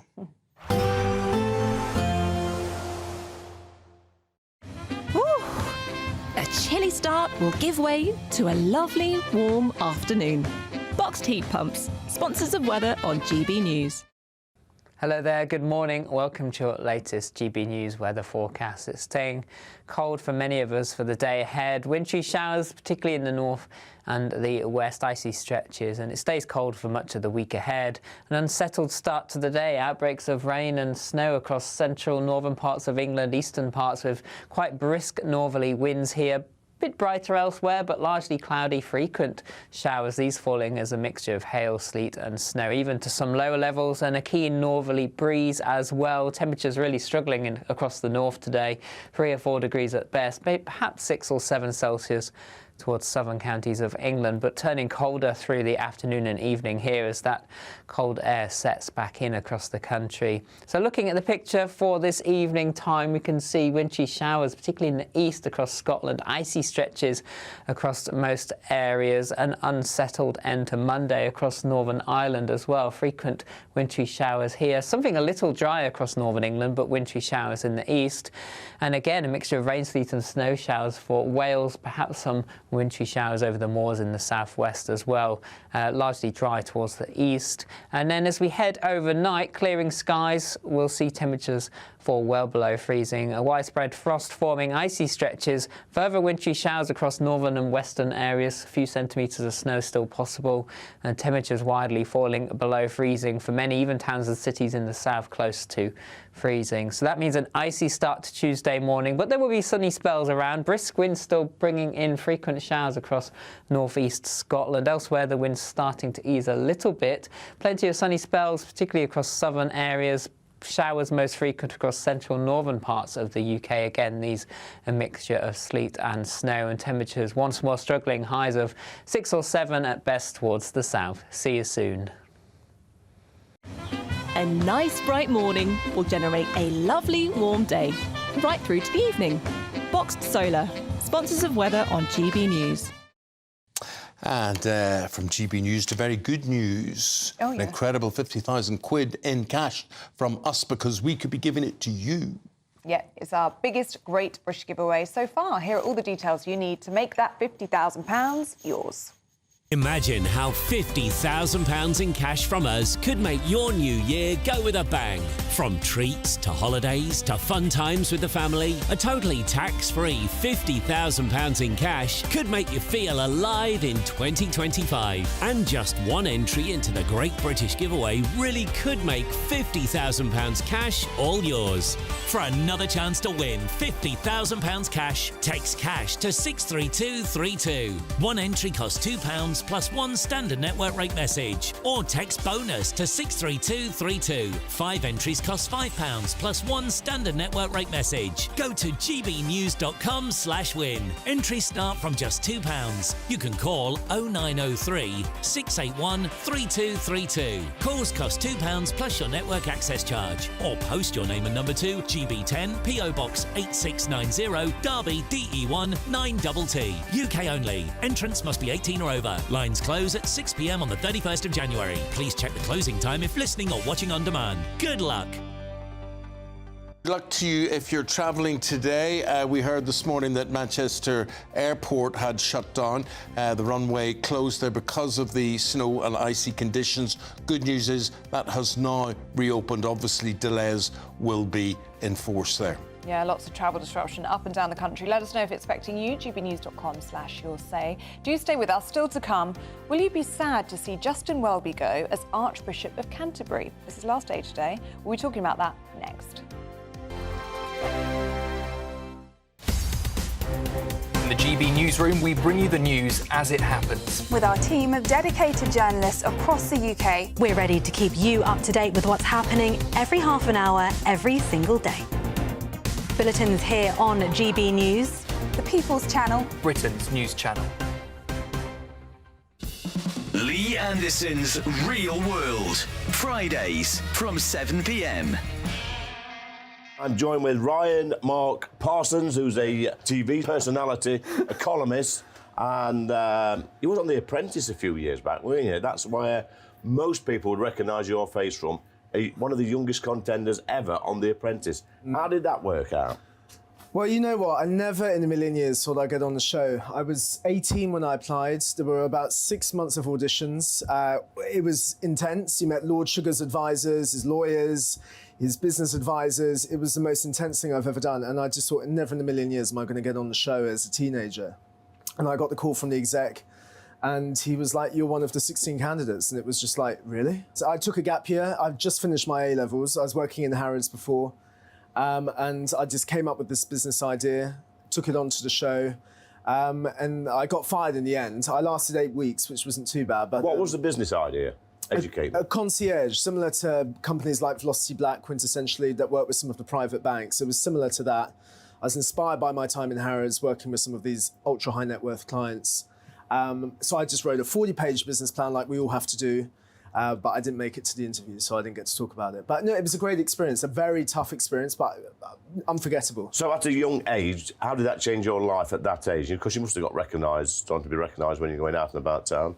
Yeah, I mean, it happened quite quickly because the adverts start rolling out on BBC One and then the shows go on air. It's once a week on a Wednesday. You're getting about 7 million people tuning in every week. Yep.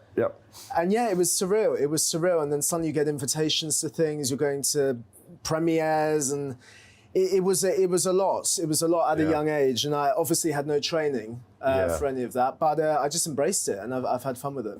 GB News, the People's Channel. If you want your news to be straight talking, this is a nightmare for the Conservatives again. Down to earth. It's not just Nottingham where this is happening, is it? And most importantly, honest. Hard-working, middle-class taxpayers, they'll get their book thrown at them. Then catch me, Martin Daubney, Monday to Friday, 3 till 6 p.m. on GB News, Britain's news channel. Join me, Nana Akwe, for an informative, interactive news programme with a difference. It's fun. No, he didn't say that, Dave. I'm so surprised. I think there's an element of truth to that. Join me from 3 p.m. every weekend, only on GB News, Britain's news channel.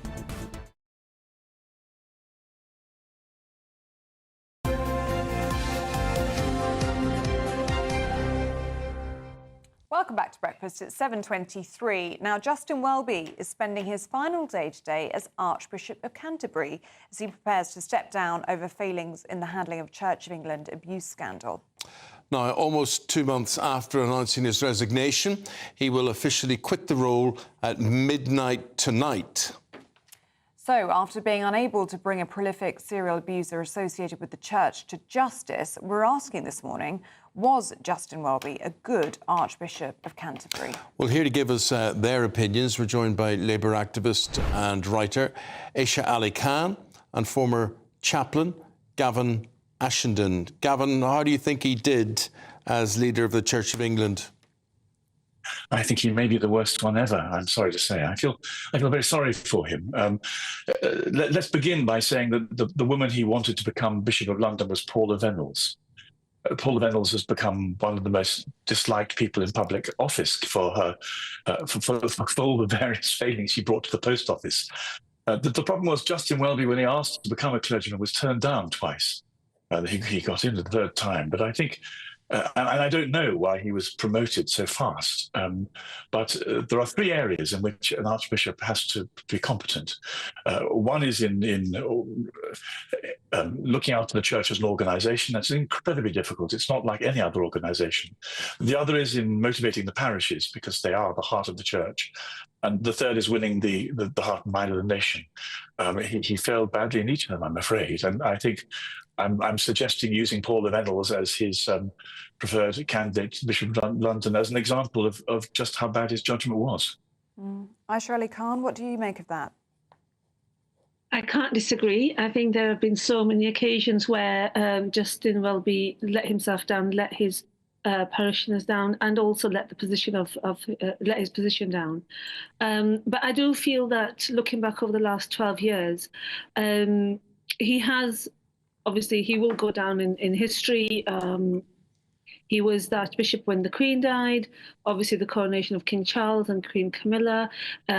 He was obviously there when the princes got married. So I think history will judge him for the positives he's done as well, and also for, like the gentleman said, the Paula Venables scandal as well. I think growing up, some of the things that I noticed, the church were not interested in what was happening on the local level and community level, but Justin was not like that. I mean, he spoke out about the refugees, he spoke out about the Rwanda scheme, and he came out against it. He also made differences to women. He allowed women to become ordained. Aisha, there's a big issue today in the news, and it affects the party that you support as well, and that is people protecting youngsters in the child abuse scandal. Now, didn't Christ say, suffer little children who come on to me, because theirs will be the kingdom of heaven? That should be number one on Welby's list, I would have thought. Not refugees or anything else, but that. Why did he miss that? Look, I was on this show myself a few months ago when the scandal broke about his covering up of John Smith's scandal. And I myself was saying he has to go, he cannot stay. This is appalling. He's let victims down, he's let families down. He basically, he was in a powerful position and he could have done so much more to send a powerful message to people who were perpetrating these horrendous crimes against children and also the victims and their families as well. So I was right there 2 months ago when all the scandal broke. And even now, I feel this is the absolute correct thing. He should be going. There's no way he could have stayed, especially when it's come to light, the cover-up and how many years it went on for. But Eamonn, I've got to say, look, let's look at his legacy. I can't agree with many of the things he's done. I've been a campaigner for the post office scandal for many years, not just recently when it's all come out, for decades, for over 2 decades actually, and also campaigning about CSE, child sexual exploitation, what's happening with children on the streets. I've been a teacher for 20 years. I've seen this with my first-hand experience, but I've also lived it as well. I'm from Keighley. We saw this as children. Many of my friends were groomed and picked up in cars. Teachers knew, schools knew, everybody knew. So this scandal over the weekend, last week, since it's been exposed by one of your colleagues, the child grooming, the sex grooming gangs and so on, it's been the reality for me, and I've been campaigning about it. So it's finished him, and rightly finished him. Aisha, we've got to leave it there. The clock is against us. Gavin, Aisha, thank you both very much indeed. Sorry, Gavin, we hadn't got more time to hear from you, but we've got to take a break there. Yeah, do stay with us. Coming up, sports with Paul, and later we'll be joined by the gold medal-winning British bobsleigh team. This is GB News Breakfast with Eamonn and Ellie. The latest GB News travel. Good morning, I'm Russell Holding. Flights at Manchester International Airport are suspended because of heavy snow. The A1 in Lincolnshire is closed each way because of flooding between the Melton Mowbray turnoff and the Little Ponton junction south of Grantham. In Derbyshire, the A38 is closed northbound from Toyota Island to Kingsway Island to Derby after an accident. In Warwickshire, the A46 is blocked by an accident in Birmingham Road and junction 15 of the M40 at Longbridge Island at Warwick. In Gloucestershire, the A40 is closed westbound off junction 11 of the M5 near Cheltenham because of flooding. In Cardiff, the A48 is closed westbound along Eastern Avenue towards the Gabalfa interchange because of an accident. And the M25 in Surrey is closed anti-clockwise from junction 10 for the A3 to 8 at Reigate after a lorry jackknife with a fuel spill causing delays towards the closure and as you divert. You can stay up to date throughout the day by visiting our website gbnews.com. Martin Daubney, weekdays from 3 p.m. Locals in Abingdon in Oxfordshire have signed a petition to keep the name of their local pub, and it's called The Midget. Now, this comes after a university lecturer led an 11-month campaign to change the name of the pub, and the owners, Green King, have caved in. But locals are fighting back, and GB News spoke to one resident, Leanne Thompson, for her thoughts earlier today. I'm not feeling great about it, to be honest. You know, it's a pub that's been here for a very long time. It's called The Midget after a MG car, and they're changing it to the Roaring Raindrop, which a lot of people are not happy about.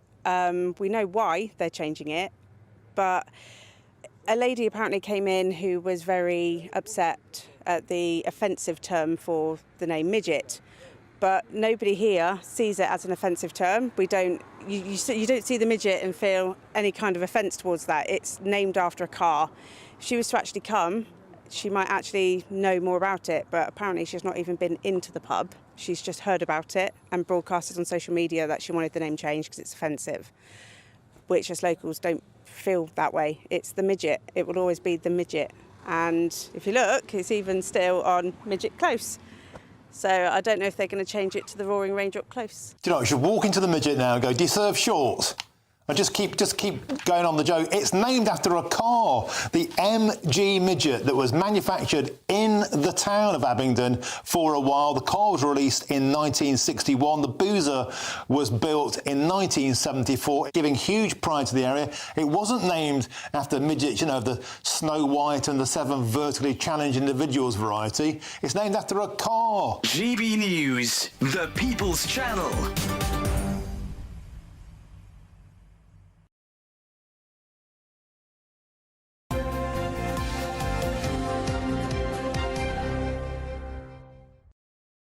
time, and that means it's Cordy time. Hello. Hello, hello, my friend.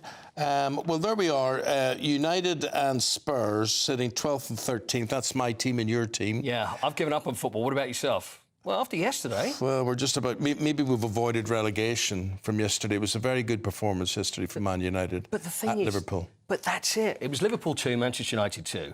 And you don't know what Manchester United are going to get. I assumed it was going to be a walkover. I mean, did you? Because we know Manchester United are capable. I didn't assume we were going to win, no. So Liverpool go out there and I'm thinking this is going to be cricket score, the snow was cleared, the game went ahead, and then I thought Manchester United were terrific yesterday. Yeah, I thought they had a lot of character and there were a lot of chances there. They were quite creative. They held on to their possession quite well. It's difficult. It was difficult to work out if you didn't know who was the team. I'm being very generous to Manchester United now. Who was the team at the top of the table and who wasn't? Who was the one that was struggling? So Ruben Amorim, the Manchester United manager, I think we can. Hopefully, we've got him because he was not happy. But the reason, Eamonn, he wasn't happy, it wasn't the fact that they played badly. It was the fact that they played well, and they should do it every week. So this is what Ruben Amorim had to say. I'm upset today, really upset, because when I'm pleased for the performance, but everybody today is going to say to that team that they did a good job. So today I'm allowed to be the only guy upset with the team, but today we were a team. So there you go. I agree with that man, what he's saying there. I think he's a good manager. His record's appalling, but you don't look at him the way you have at previous managers and thought, hasn't got a clue, but you think he has got a plan. Early days. And I think what it shows is that Manchester United show the effort. You know, let's put a bit of backbone into this, and then maybe things are going to be OK. And that's why he was upset. And then right at the very end, 2-2, and Manchester United think they could have actually won this when the ball comes across to Harry Maguire in the last minute. It wasn't I would have put it in the corner, Eamonn. I would have done. I would have smacked it in the back of the net. It bobbled before it got to him. But the pass was a little bobbly, but even so, you'd think the other from guy there, should have put it in the back of the net himself without passing it. You think so? Yes. I think it was probably the right thing to do. But Roy Keane was saying, you know, how you've got to score. You've absolutely got to score. It was interesting what he said about Alexander-Arnold as well, Trent Alexander-Arnold. He hadn't got a good game. Yeah, saying that, you know, he's not going to Real Madrid. He's not good enough to be able to go to Real Madrid. He's just not good enough. But anyway, Liverpool still top, 6 points clear of Arsenal with a game in hand. Manchester United 13th, one behind the mighty Spurs, who are languishing there in 12th. So maybe what they should be is like a little mid-table cup. Well, there is between us. There is between us. Absolutely. The Fulham game was good as well. It really was. I thought Ipswich were going to get away points there. Yeah. I mean, that was 2-2. 2 penalties to Fulham, so they came through. And Ipswich, although they would certainly take that, and so they'd obviously take that 2-2 away at Fulham because Fulham have been really good, but at the end, you know, if the fact that, you know, you concede right at the very end of the game, which they've done a fair bit in the past. So a fair result for Ipswich. So maybe Ipswich will be OK, but it's certainly going to take some work. It really is going to take some work. Tonight, by the way, Wolves versus Nottingham Forest. I was going to tell you, I've been in Wolverhampton twice in the past fortnight, so it's... have you really? I have indeed. So that's Forest they've got tonight. My goodness me, Forest are playing well. Wolves are playing well too. I know. See, I wonder if they could possibly be the new Leicester. Who knows? If they win tonight, they'll be on the same points of Arsenal in second. The other big story, which I'm really excited about, and I know that other places won't cover this, and I want to make a big deal about it, bobsleigh. You know, I love the Winter Olympics. I like Winter Olympics. The Team GB won gold in the 4-man bob. That's where you got the 2 in the middle, and then you got the pilot at the front, Brad Hall, Taylor Lawrence, Aaron Gulliver, and Greg Cackett. So they beat the Germans by 0.2 of a second. The Germans always win in Germany. They haven't lost in Winterberg since 2012. Team GB did it, and you know what? We have 2 members of the squad who are in the car on their way from Winterberg to San Moritz, and it looks like Brad and Aaron. How are you, gents? Yeah, not too bad. It's a nice early start for us for a nice 8.5-hour drive down to San Moritz. But yeah, we're still feeling pretty on top after yesterday's performance. Congratulations. I mean, it's fantastic. It really is. We can't underestimate what you did, because to do it in their backyard as well, I bet they weren't happy about it, were they, Brad? No, definitely not. Well, it makes it all the more sweeter. So they're usually pretty dominant in a two-man event, but four-man's usually where we can challenge them. And yeah, we managed to do it yesterday and put down 2 solid runs and yeah. Well, you back say, on top. Paul's saying the Germans are never beaten in the snow. Excuse me to correct you here. Well, I didn't quite say that, Eamonn. Heroes of Telemark on Saturday. That's and true. then on Kirk Sunday. Douglas, though, does he, the famous Finn, Kirk Douglas? Yeah, a brilliant film, brilliant film. And Richard Harris. And then on Sunday, what was the other one there? Were Eagles there? Well, where Eagles Day was on again. Yeah, and Richard Burton and Clint. Right. Beating them in the snow again. So the first time since the 40s, they have come back and managed to beat the Jets. Listen, I do want to ask you, though, because you're in the car now, and I know we've spoken before, funding's been a problem. You've had to fund the whole thing yourself to actually go out there and beat probably this huge juggernaut of a German team. Have you got the Bob in the back of the car? What goes on, and where's you travel there to St. Moritz? Funding was a big issue for us in the last quad, but because of our results recently, we've picked up a lot more funding from UK Sport. So we're well funded now, and but yeah, the Bob is in the back of the van behind us, so we're driving it down to St. Moritz as we speak. So yeah, that's how it all works in the background in bobsleigh. Brad, you're the pilot, correct? So you're up front. Yeah. Now, what happens? I always wonder, because I remember seeing John Noakes on. Do you remember John Noakes on Blue Peter when he fell out of the Bob and he ended up showing the back of his backside on TV because he had a big scar on there? So you've got the brake man. You're at the front. So where are you then, Aaron? Are you what number are you? So I'm number 3. Yeah. Right. So what do you do there? Is it just a matter of it's the running power is what it's all about to get off to a good start, and then you can sit and enjoy the ride? Yeah, that's it. So for number 2 and myself, number 3, it's all about getting that Bob off the line and then just zipping it up to as high a speed as we can, basically. Getting in, staying low, having good aerodynamics, and staying still and let Brad do the work. Yeah, it's definitely not a comfortable position for them because we're bending them and twisting them into quite an uncomfortable position to get as aerodynamic as possible. And when you've got 6 times G's pushing you through that is not... Yeah, not definitely fun. Stiff back this morning, that's for sure. Because I'm just thinking where me and Eamonn would sit. Is it 2 and 3, or would he go at number 4? What do you fancy? I would be too frightened to do that. Boys, respect to you both, but I wouldn't. Ellie, what would you be like in that? I would be scared stiff. I'd be a good driver, I think. Would you really? Yeah, I'd be up front. I don't think I'd be running. Do you have to learn, Brad, the course off by heart because you know where all the turns are and you know what's coming? I guess that's all going to be in your head, right? Yeah, definitely. When you get to a new track, you go through like some POV point of view footage of the track, and you learn each corner which way they go, and then you're pretty much sent to the top of the track, and then they just give you a little nudge off, and then hope for the best. Well, you're off to St. Moritz now. Is this the Cresta Run? Because that's the most famous one, or is it? It's right next door to that. So Cresta Run is a slightly different event, but our bobsleigh skeleton track is right next door to it. Well, boys, we wish you again all the best. May the good luck stay with you. Yeah. Thanks for finding time to speak to us today. We really appreciate it. World champs. No problem. Many congrats. We appreciate you having us on. Thank you. Thank you very much. Anytime. Anytime. Cheers.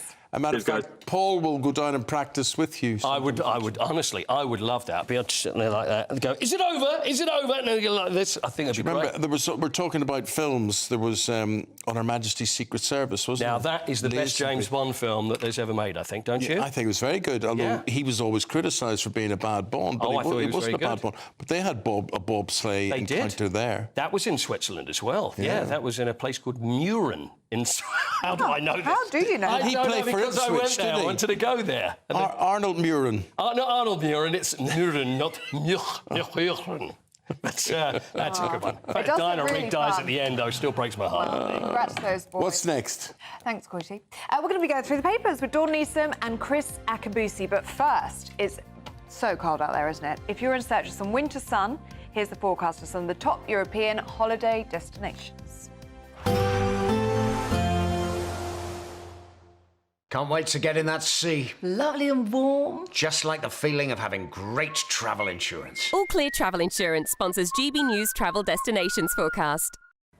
After a wet few days across some parts of Spain and Portugal, it is going to become drier. However, rain will arrive across parts of Italy and Greece. A dry picture for the Canary Islands and Madeira as well. Plenty of sunny spells. Similar picture across southern parts of Spain and Portugal. However, parts of Italy stretching across to Greece and perhaps Turkey as well. Increasing cloud here, some outbreaks of rain, feeling cooler as well. The outlook, though, is for it to become much drier and sunnier. All Clear Travel Insurance sponsors GB News Travel Destinations Forecast.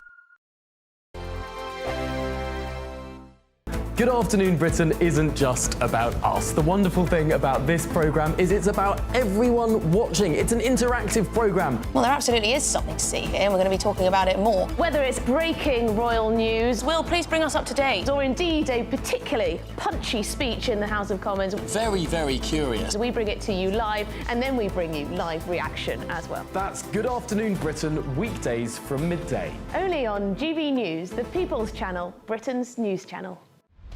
Britain's Newsroom, weekday mornings from 9:30. It's about Generation Z spending 6 hours a day online. Generation Z, which age group is that? 16 to 24. OK, great. Now, this could explain why there's 1 million young people aged between 16 and 24 not working. work. Yeah. And I did a TV show and we're talking about it, and the lefty person I was on with was making excuses for the fact that we've got 9 million people unemployed. And this woman, this mom, rang in and she was hilarious. And I thought she was going to have a go at me. She said, "Carol Malone." I thought, here we go, another one. And she goes, "You are absolutely right." She said, "I've just thrown my son out of the house, who's 24. She said, my husband and I, she said, we worked all our lives, 2 jobs, to get him to college, to get him to a private school. Yeah. She said, he hasn't worked a day. No. And his attitude was, why should I? And you think, and she said he spends all day online. On his phone. That's all he's because doing. we would have gone to get a job because we were bored. And the trouble is, Jonathan, the younger generation are never, ever bored because the algorithms keep them stimulated. Well, the dopamine hits keep coming. I think it's actually a problem for all of us. Yeah. Now for anyone, if you just have a moment to yourself, a lot of people of all ages, what do we reach for?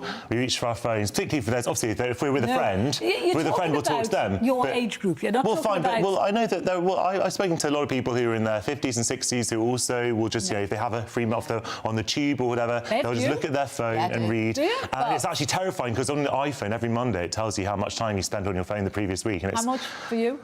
On average per day? Fair few hours. I mean, a lot of that will be work. What's the ballpark? Oh, more than 5? Occasionally 5. Yeah. Well, better things to do. Spending 6 hours a day. Do you never read a book? That'll be at night time. GB News, the People's Channel. Hi there, I'm Michelle Dewberry, and I'm going to take a second to tell you all about my show, Dubes & Co. We start off with the issues of the day. We then bring in both sides of the arguments. We get rid of the disrespect. And then you throw me into the mix. And trust me, I'll tell it exactly how it is. And then, of course, the magic ingredient, you at home. We mix it all together, and what have we got? In my opinion, the best debate show in town. Monday to Friday, 6 till 7 on GB News, Britain's news channel.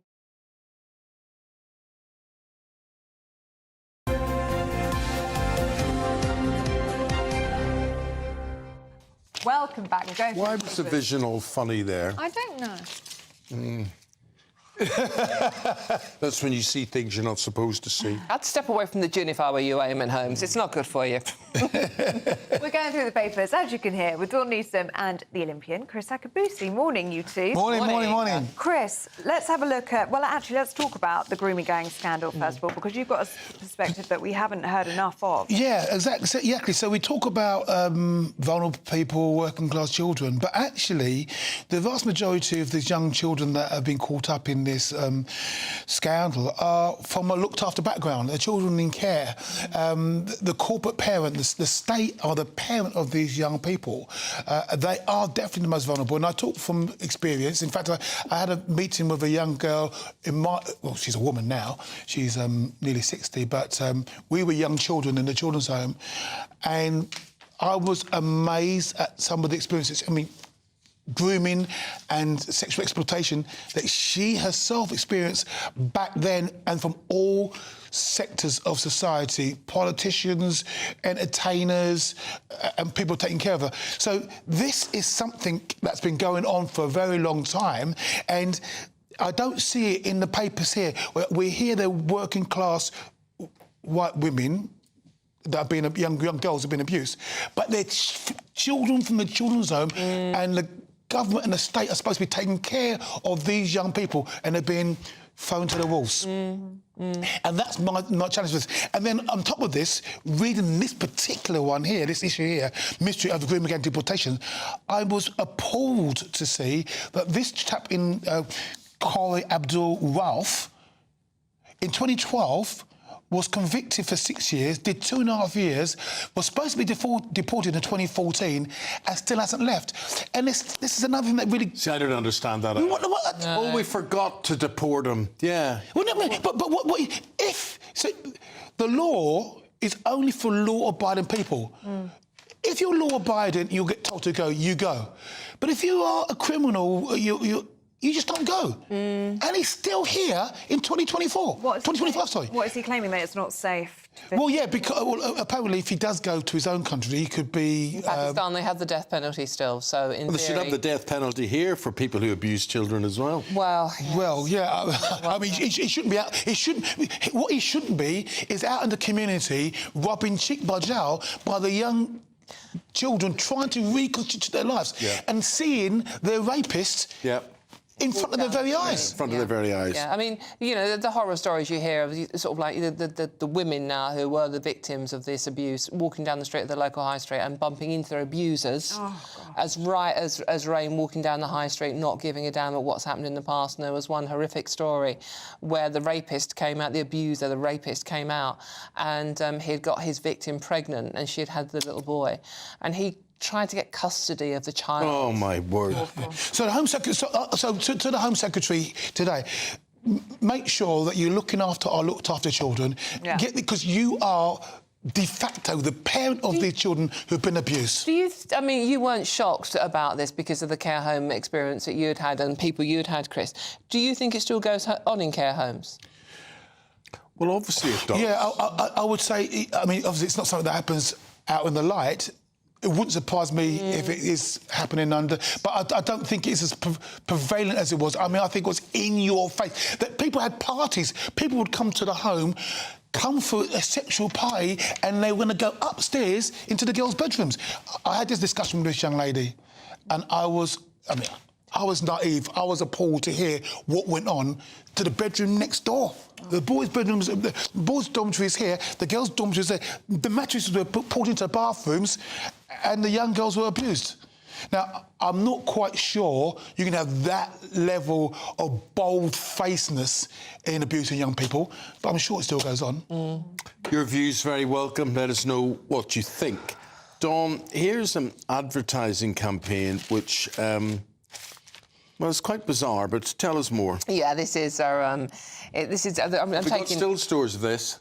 We need that. I can hold it up, but I'm not sure you can... You need to see the pictures for this, Is that the right camera? So we see a bulldog there dressed as a police officer. We've got a lion dressed as a civil servant or something, and then... And then a hairdresser as a nurse. Right. OK, this is a TikTok campaign that Labour have put out. It's a 34-second clip. It's been uploaded to the Parliament's TikTok account, and it's titled Labour's Plan to Change Britain as Animals, and it features a range of AI-created imagery. We also have the ones pictured here. We have a bulldog trying to reassure us, cartoon bulldog, trying to reassure us that Labour are in charge of crime on our streets, and a hare dressed in a nurse's uniform trying to convince us that the NHS is safe. And we've got an owl hovering outside schools, saying that education is safe, and a hedgehog and a wind turbine saying that the energy is all safe in Labour's hands. I'm sorry, but I mean, is this aimed at children? No. This is aimed at because children aren't voting, are they? This is aimed at us, Ellie. Wow. I mean, what patronising? Do you feel reassured? Yeah, lovely. I mean, a cartoon bulldog is really what I need. And what I really need is Labour stopping the fact that one woman is raped every hour in London. But I'm also surprised about the imagery of the bulldog, because the bulldog is seen as an aggressive creature, strong, but they wouldn't want the police services. They're not police forces, they're police services. Service, now. that's the thing, And they want everybody, you know, being 22 stone and harmless. It's the lion in the suit that got me. Is that meant to be representative of the Labour government? Because that's depicted outside the House of Parliament. It's a lion in a business suit, a very muscular, fit-looking lion. Is that sort of how Keir Starmer sees himself? I don't know. I don't know, but it's a bit weird. I don't want to think too much about that. I think actually I don't think it's targeted at you and I. I think it's targeted at Generation Z, whatever you like to call it, 18 to 30-year-olds who may be, having worked on computers all their life, have more affinity to that sort of style than you and I would. It just looks churlish to you and I. But maybe, I don't know, maybe, OK, anybody here, if you're 18 to 30, does that appeal to your sensibility? Well, you've got children in that rough age group. I mean, what are they going to look at and think of this? They're going to think, wow, that's great, I'm going to vote for this lot. Now, well, in the last minute and a half, views on this, in the Daily Mail, they have imagery of how many minutes, hours and days you relaxing over Christmas will take off. Yeah, well, if you're a worrier, don't read it, because if you're a worrier, you knock 2.8 years off your life, evidently. They've gone through all the things that are bad for you and tells you... Well, here's what gets me. If these things are bad for you, why are you allowed to buy them? Because no one cares about that, do they? Really? I think, obviously... Yeah, go on. Well, so much that you buy every day is not good for you. I mean, you buy sweets and stuff and they've all got sorts of E-numbers. It's not good for you, but no one really cares. We actually live longer and longer than our parents do anyway, but no one, because it's your choice, you're an adult. You choose to buy it, you drink. Let me just run through it. Right, smoking one cigarette, right, it's 22 minutes off your life. Sitting watching TV... Carry on doing it, by the way. This is good for GB News. It doesn't apply to GB News. An hour watching TV takes 22 minutes off your life, because you're not exercising, obviously. A cheeseburger, 8 minutes. Getting divorced, brace yourself. This is 2 years, 4 months. Oh, my gosh, I've only got 10 years left. You're doomed. Yeah. Well, I mean, on this one, having a glass of wine, an extra glass of wine above those recommended limits, that takes 30 minutes off your life. So I'm going to live until about March, probably. Got to leave it there. We're going to get an update on the weather situation. How's it affecting you? Greg with the details.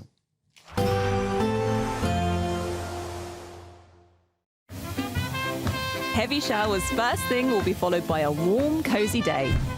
Boxed Boilers, sponsors of weather on GB News.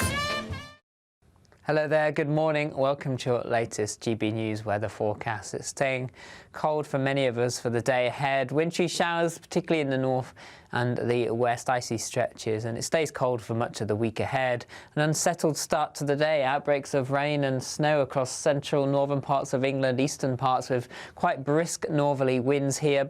Bit brighter elsewhere, but largely cloudy, frequent showers, these falling as a mixture of hail, sleet and snow, even to some lower levels, and a keen northerly breeze as well. Temperatures really struggling across the north today, 3 or 4 degrees at best, perhaps 6 or 7 Celsius towards southern counties of England, but turning colder through the afternoon and evening here as that cold air sets back in across the country. So looking at the picture for this evening time, we can see wintry showers, particularly in the east across Scotland, icy stretches across most areas, an unsettled end to Monday across Northern Ireland as well. Frequent wintry showers here, something a little dry across northern England, but wintry showers in the east.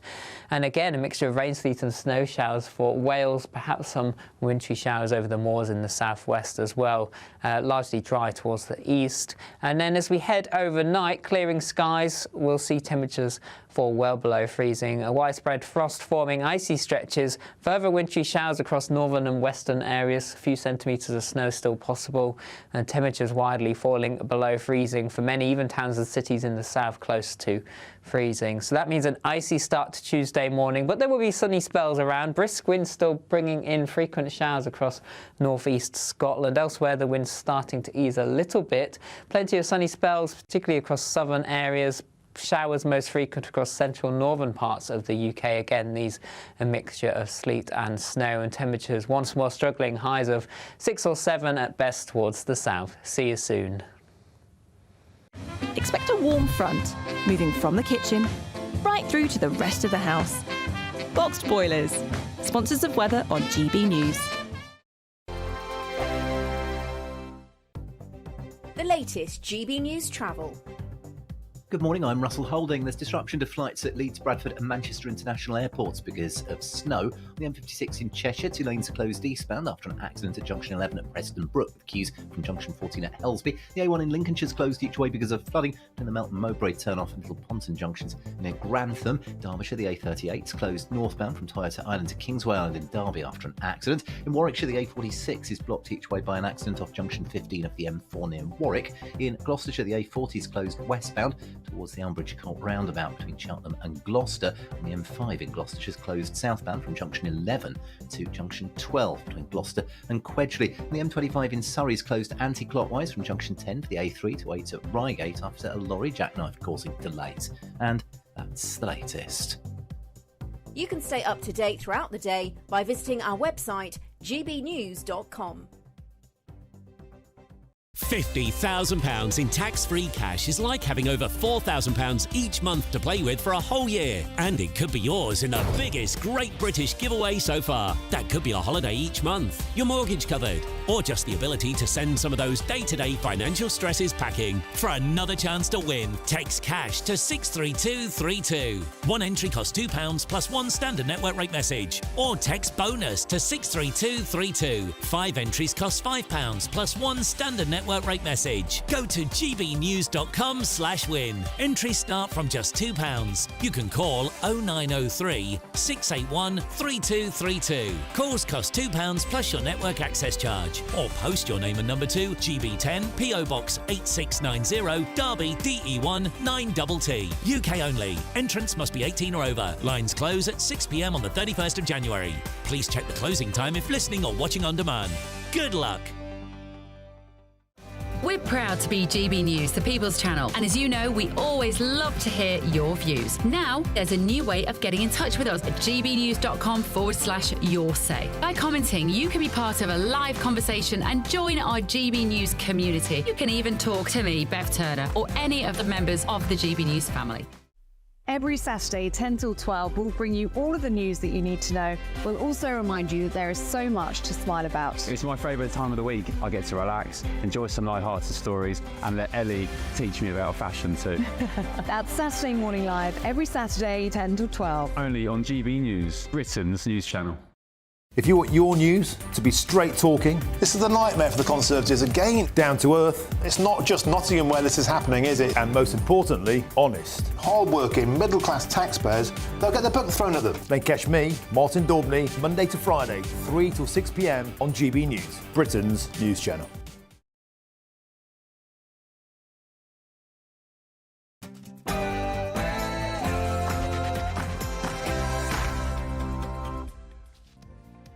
Good morning. Has Reform UK lost the support of Elon Musk? Well, the tech billionaire says Nigel Farage doesn't have what it takes to lead the party, just weeks after the pair met in the US. Farage has hit back, saying Musk is a remarkable individual, but he disagrees. The Prime Minister is today to set out plans to slash NHS waiting times. The move will ensure that community diagnostic centres are open 12 hours a day, 7 days a week. Is this enough to save the NHS? In an exclusive, we reveal that civil servants delayed compensation for grooming gang victims. And we'll be meeting the sign guy who is helping to clean the country's road signs and going viral in the process. And in the sport this morning, Manchester United surprised everybody with a 2-2 draw at Liverpool. Probably should have won as well. Fulham got a last-minute penalty to also draw 2-2. And Nottingham Forest could go level on points with second-place Arsenal if they beat Wolverhampton Wanderers tonight. Hello there, good morning. Another cold day ahead with further rain, sleet and snow in places. Strong winds too. Find out all the weather details coming up in the programme soon. Well, hello, good morning to you, whoever you're watching or listening to us. I'm Eamonn Holmes, not with Isabel Webster today, but from now on with Ellie Costello. Yes, and this is GB News Breakfast.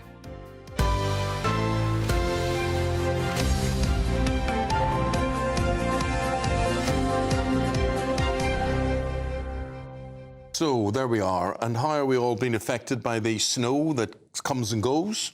Okay, actually, because it's just the wet, isn't it? It would have been worse if it was this morning, so I was away from it today, so it's okay. Well, I actually ended up cancelling my Saturday night plans because I thought there was going to be loads of snow, and there was. It just didn't settle. And it was my sister's birthday, so we actually ended up cancelling her night out. Well, so I feel really guilty now. It was okay, I don't feel guilty because I went on your Instagram and look, voila, this is what I saw. Well, this is why I felt so guilty. Oh, we don't have it, but there's a lovely picture of a cake will come your way sometime. No, it's a very bad looking It's not. cake. It's a very good cake. So it's a lovely bad. cake. It is lovely. But listen, it doesn't matter what sort of mess it's in, because when it comes to messes, we're going to go out and about and speak to our man Adam Cherry, who very shortly is going to be talking to a guy called Liam. And Adam, tell us what Liam does. Well, good morning, guys.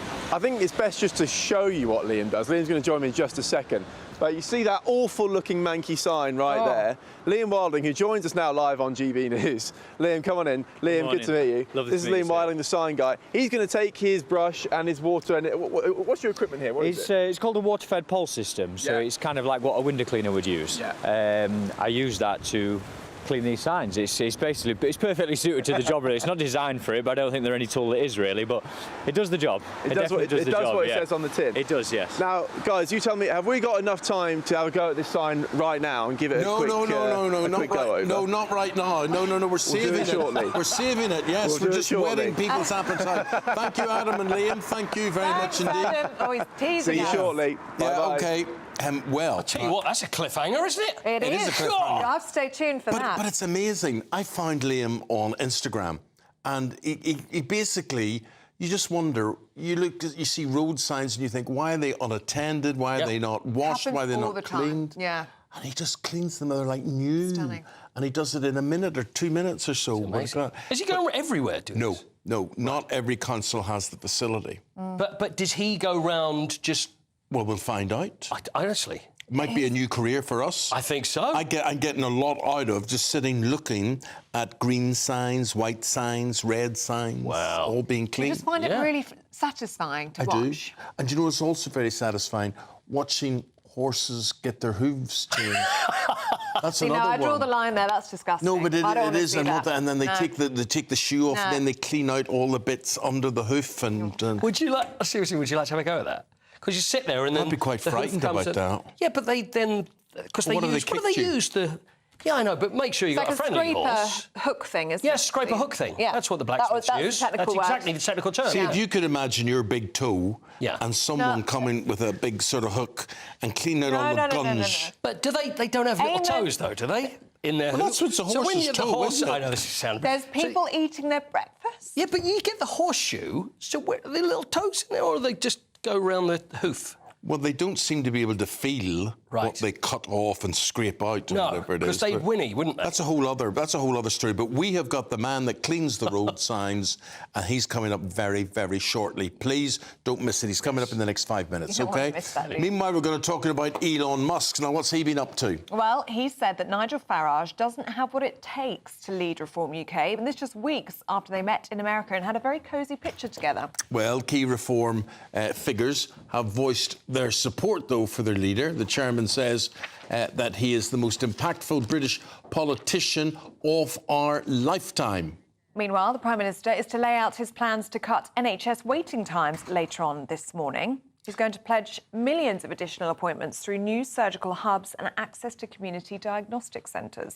Let's go to Catherine Foster. She'll tell us more about all of this. So the idea is to get waiting times down, Catherine, and when you look at the recommended time period, it's quite scary. I mean, a good time would be to be seen within 18 weeks. That's 4 months. That's more than 4 months. And but they're going to stick to that. The idea is to get to 18 weeks. Yes, good morning, both. Big speech coming from the Prime Minister today. Their poll ratings have fallen through the floor, but they want to get back on the front foot, talking about the NHS. 7.5 million people on waiting lists to begin routine treatment. They want ultimately to get to 92 people beginning treatment or being discharged within 18 weeks. At the moment, it's only 59%. They're hoping to get that up to 65% in the next year or so. So they're announcing a whole series of reforms, increased use of the NHS app that you see on the screen there. Also, these community diagnostic centres trailed and introduced by the previous Conservative government. Labour wants to expand the use of those considerably. They say that they want to have them running 12 hours a day, 7 days a week, to start to get a grip of treatment.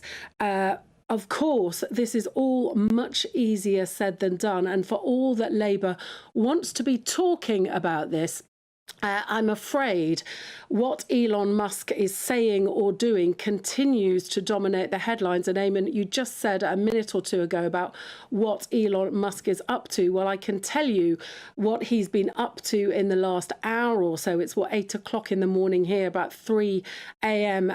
On the east coast of the States. In the last hour, he has been very busy, not sleeping, but on his platform X. He's called now for the Prime Minister to be in jail, not just Jess Phillips. And about 20 minutes ago, he put a poll onto X saying, should America liberate the people of Britain from their tyrannical government? That was put up about 15 minutes ago. It's had about 30,000 people vote on it again. About 3/4 of them have said yes. Of course, it is not up to Elon Musk or anybody who doesn't live in Britain who runs the country. It is, in fact, up to all the people that live here. Well, thank you, Catherine. We're now asking, is Elon Musk right to be wading into British politics? Yeah, we'll bring you the live results throughout the day, so make sure you stay tuned. The final result will be announced later in Martin Daubney's show. If you want to get involved, you can scan the QR code on your screen now, or you can head online to gbnews.com/poll.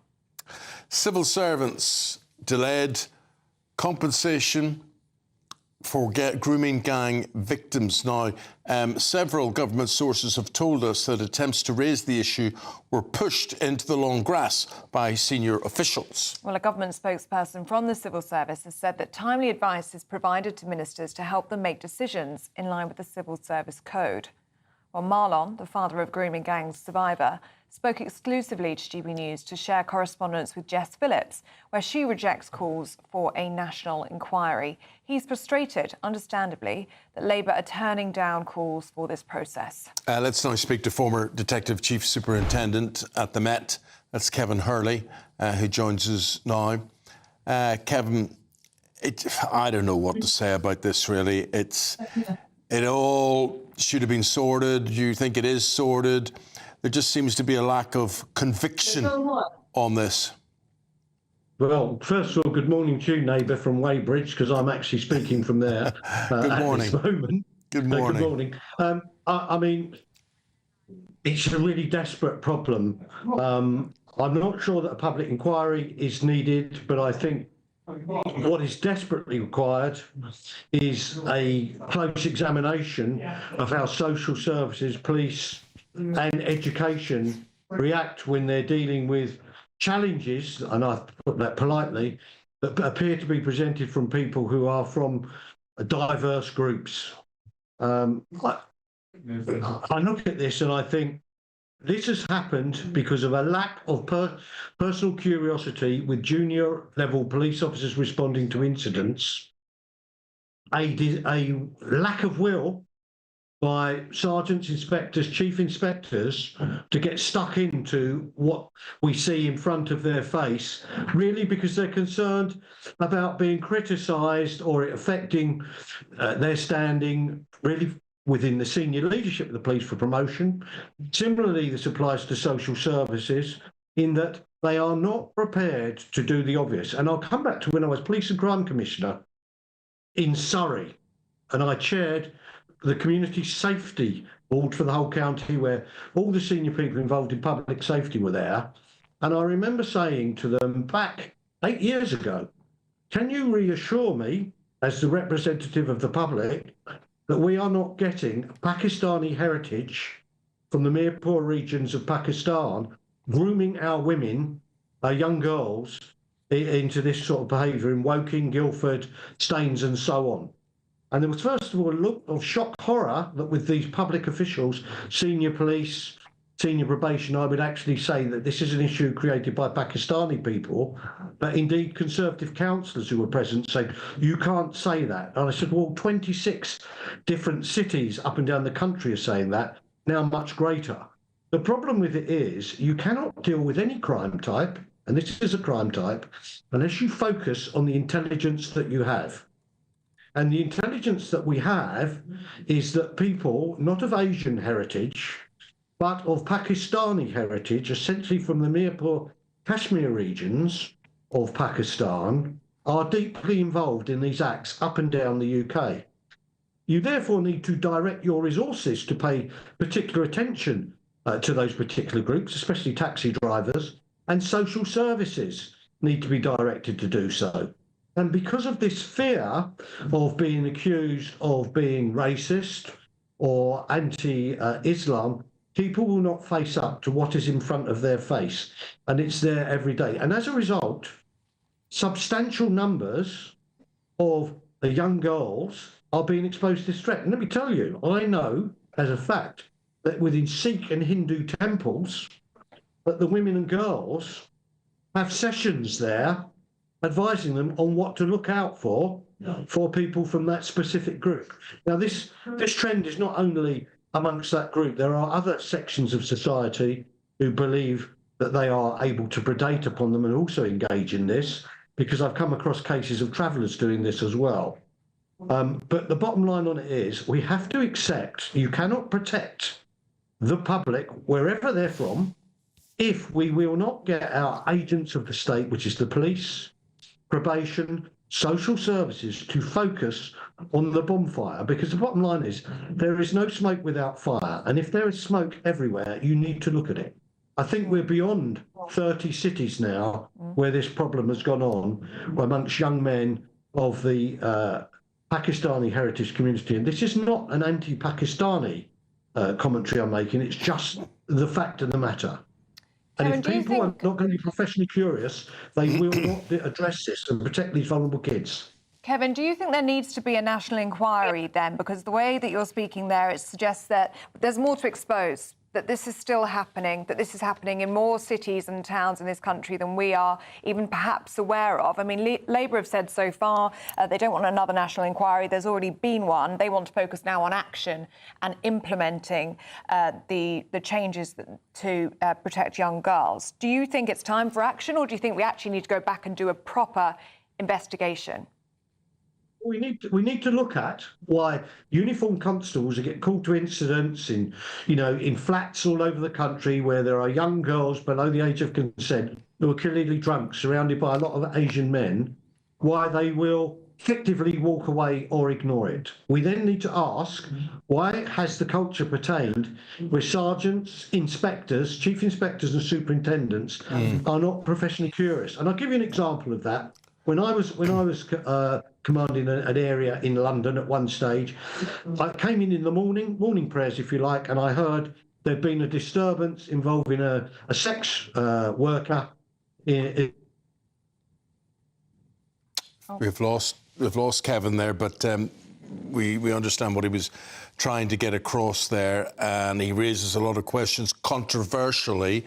That will offend a lot of people and will affect a lot of people as well. But the Home Office, for their point of view, what have they said, Ellie? They've said no child should ever suffer sexual abuse or exploitation, and it is paramount that we do more to protect vulnerable children, which is why we're working at pace across government to drive forward real action to implement the recommendations of the independent inquiry into child sexual abuse. The Labour Party have also given us this statement saying that all complaints are treated seriously and thoroughly assessed in line with our rules and procedures. Complaints are assessed via a specific process independent of the Leader's office, and this was clearly signposted in response to the correspondence at this time. Right. Lighter matters, cleaner matters. after the break, when we come back from the weather, how to clean up dirt, clean up dirty signs, road signs. Who does clean them? Maybe nobody cleans them in your area, but we've got a man who can after the weather.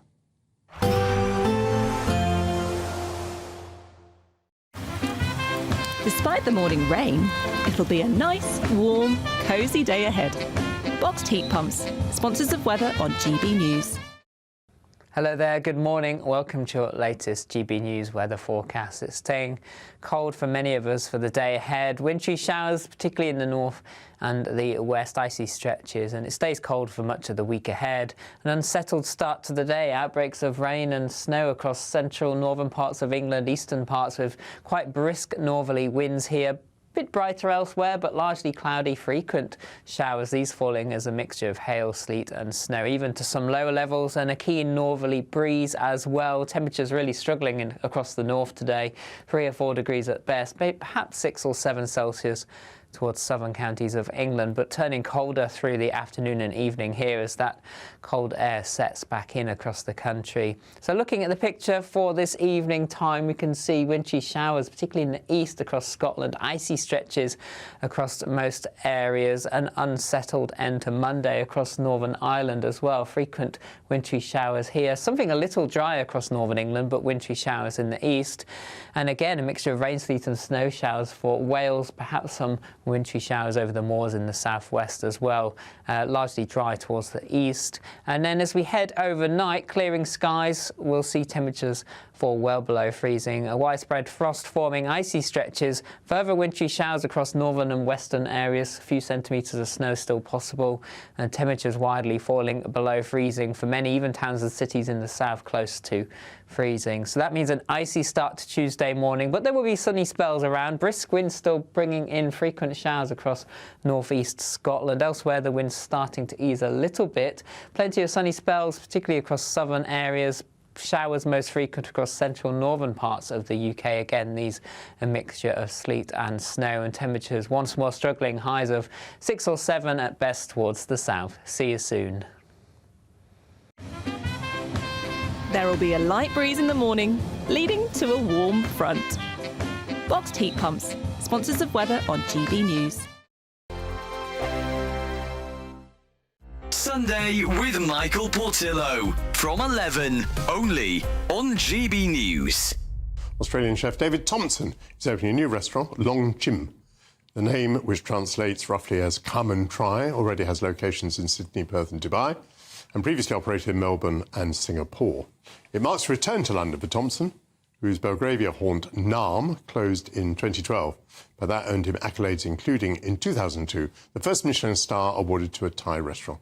So you've mentioned Bangkok there. What is your love for Thai food? Describe to us why you think Thai food is such a great cuisine. It's endlessly complex and satisfying. It just resonates on the palate.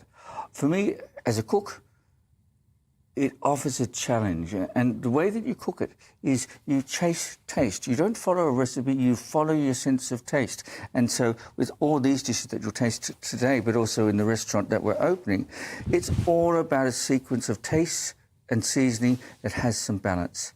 What is this dish? This is something called Gengari Gung, which is an aromatic curry of prawns. Lovely looking prawns, yes. They're not too bad. And it's with something strange called water bamboo, which we found up in Chinatown just the other day. And it's a perfect accompaniment. I'll just take a little. Yes. Describe that perfect accompaniment to me again. Water bamboo. What is it? Water bamboo, yeah. And you would not know of it, because I didn't know of it that much either. And it tastes like a little bit of like young coconut meat. So it's perfect with these prawns and this curry. And what you need to have with this curry, because this is the way that Thai food works, an interplay of flavours. This little cucumber salad on the side, and that helps to bring out the spice and the sweetness and the savoury quality. I must say, all of this looks so lovely. GB News, the People's Channel. It's Patrick Christie's Tonight, and here We do things differently. It's explaining the absolute madness of this, doesn't it? It's explosive. I mean, this is very good. It's lively. 850. Your government sat there, Sean, and he did nothing. It's controversial. And the Middle East has been in turmoil since before I was born. It's everything you need to kickstart your evening. Everyone's had their Weetabix tonight. I love to see it. That's Patrick Christie's Tonight, weeknights from 9 p.m. Only on GB News, the People's Channel, Britain's news channel. Join me, Camilla Tominey, for a frank and honest discussion with those in power that cuts through the spin and gets to the heart of the issues shaping our nation.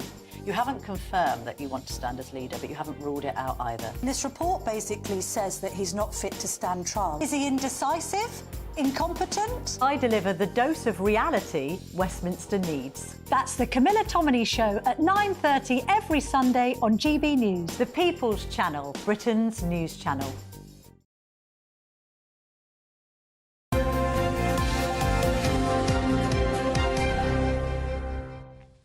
Now, we're going to introduce you to Liam Wildish. Liam, well, I'd like to think he's a friend of mine because I follow him on Instagram, on TikTok there as well. You're a big fan, aren't you? Big fan, because there's what he does. He's a cleaner. He cleans signs. But the thing is, he's not employed by councils or whatever. He does this voluntarily.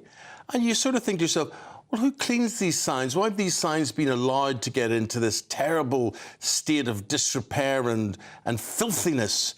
Awfulness, and Liam's there to sort it all out. Anyway, we're going to go to him live now by a satellite to find out what he's cleaning today and where he is. Alan Cherry will let us into all of that. Good morning, Adam. Good morning, Liam. Good morning, guys. Well, Eamonn, I don't think you're the only one who's following Liam here. He's got quite the following on all social media platforms. Liam Wildish, thank you for joining us. Good morning. Good morning. Just tell us a little bit, before we get to the good bit, because we are going to clean this sign live on air, aren't we? But before we do that, just tell us a little bit about how this all started and why you do it. So basically, long story short, about 6 years ago, I used to be a window cleaner. In the community where I lived, I noticed all of the road signs were filthy, and I was perfectly equipped to clean them. So basically, I cleaned the road signs as a bit of a thank you to the community and sort of make a little bit of awareness of my window cleaning business at the time. Yeah. Sort of cleans up the area, makes the road safer, and that's kind of how that started. And people found it like a really satisfying sort of approach. So that sort of led on to today of a video in cleaning the dirty road signs and making sort of satisfying content with it as well. Absolutely. Yeah. Shall we get to the good bit, guys? Because I think we want to see what you can do, right? So we can do that. Yeah. It won't take too long, will it? No, probably under a minute, I would say. So here we go. We're going to do this live on air. This is Liam Wildish, the sign guy, showing us what he does. So Liam, take it away. Let's do it. So just talk us through a little bit. What is the equipment? What have we got here? So this is a water-fed pole system connected to a backpack, which is what feeds the water through the end of the brush there.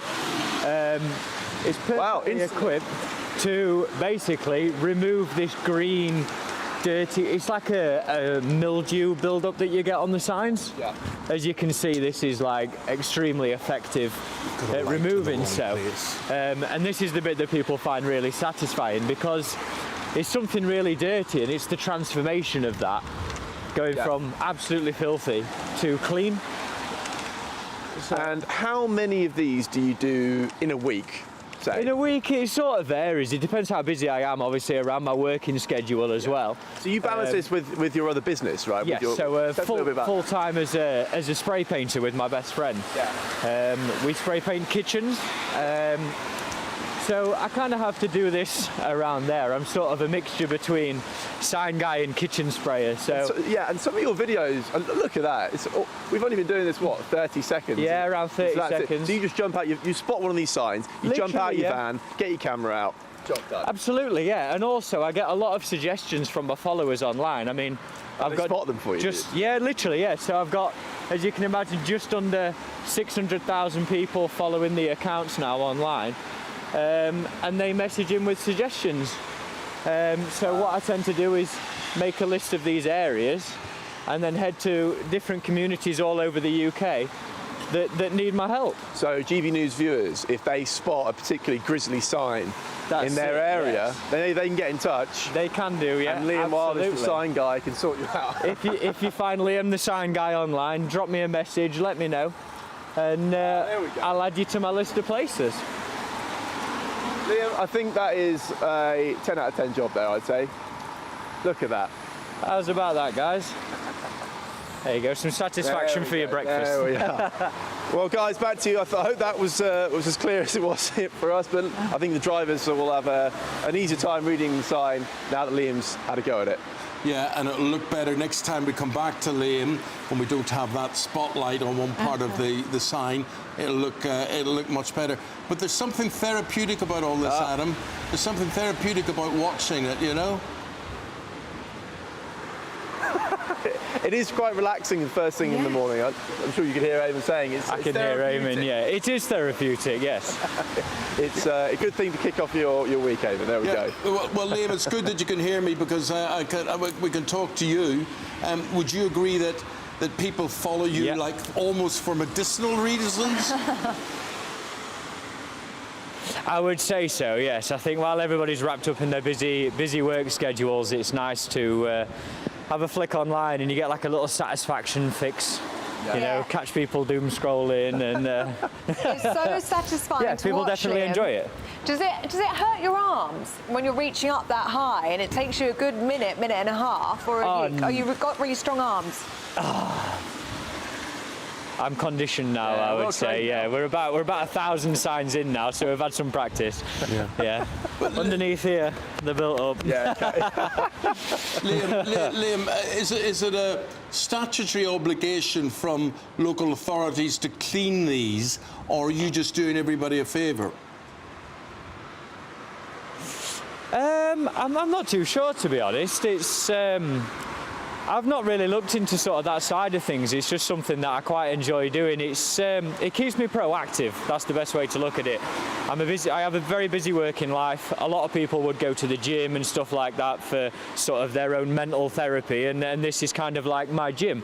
I come out, I get a bit of exercise, I get to do a satisfying clean on something, I film it and I share that with everybody else. That's kind of what it does, what I do with it. Yeah, that's it. Yeah, that's it. Liam, tell people what your Instagram account is.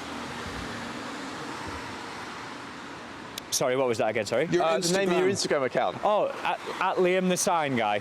At Liam the Sign Guy. Well, Liam the Sign Guy, yeah. Do another one for us after 9 o'clock this morning, and we look forward to seeing everything crystal clear and bright and lovely and gorgeousness, and it'll put us in love with the world. Thank you very much indeed, Adam and Liam. Thank you, Adam and Liam. Yeah, but the thing is that I think there's so much negativity on television, and it's just funny looking at your phone and seeing what Liam does, and it makes you feel positive about things. Do you know what I like? What? Is someone like Liam giving back to the community and making things look pretty. I'm not sure. It's interesting he's saying that the councils don't know that he's doing it, actually, because I'm sure some jobs I hope we haven't got him in trouble. will have a complaint somewhere about this. But it's lovely. He's volunteering to make his community look cleaner. I think that's lovely. I think it is lovely. The amount of people littering and making things look awful. And when you think of things that you, if you could have a Liam, would have cleaned up like a school, not a school playground, well, a school playground or a playground for kids outside or billboard holders or something. The world is better if it is clean.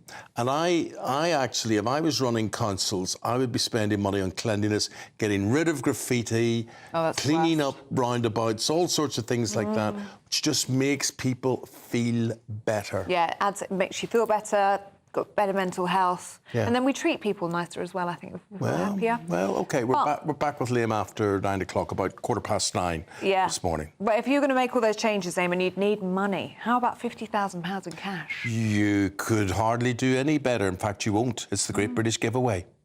Imagine how £50,000 in cash from us could make your new year go with a bang. From treats to holidays to fun times with the family, a totally tax-free £50,000 in cash could make you feel alive in 2025. And just one entry into the Great British Giveaway really could make £50,000 cash all yours. For another chance to win £50,000 cash, text cash to 63232. One entry costs £2. plus 1 standard network rate message. Or text bonus to 63232. 5 entries cost £5 plus 1 standard network rate message. Go to gbnews.com/win. Entries start from just £2. You can call 0903 681 3232. Calls cost £2 plus your network access charge. Or post your name and number to GB10 PO Box 8690 Derby DE1 9TT. UK only. Entrance must be 18 or over. Lines close at 6 p.m. on the 31st of January. Please check the closing time if listening or watching on demand. Good luck. Yes, good luck. I think you're onto something with this cleaning video and Liam, the sign guy. Yeah, we're getting people saying they're following him. People are saying they're following him already, and I think we're all obsessed with the cleanliness and watching the transition. You feel better for it. I feel better for it. Yeah. Do you know what I watch? Watch. Videos of hoarders and hoarders' houses. So people who've had loads of stuff put in their house for like 20, 30 years. And then someone goes in, a volunteer, and cleans it all. And it will take days, but that is so satisfying to watch. And do they sell the stuff in the garage or do they just chuck it out? Now, that's a great question that I don't know the answer to. Yeah, interesting. But I'm there for the cleaning, and it's, very therapeutic. Cleanliness is next to godliness, as they say. So's Paul Coit, he's next. The latest GB News travel. Good morning, I'm Russell Holding. The M9 in Falkirk is partly blocked southbound by an accident between junctions 5 and 4 from Grangemouth to Polmont, causing queues.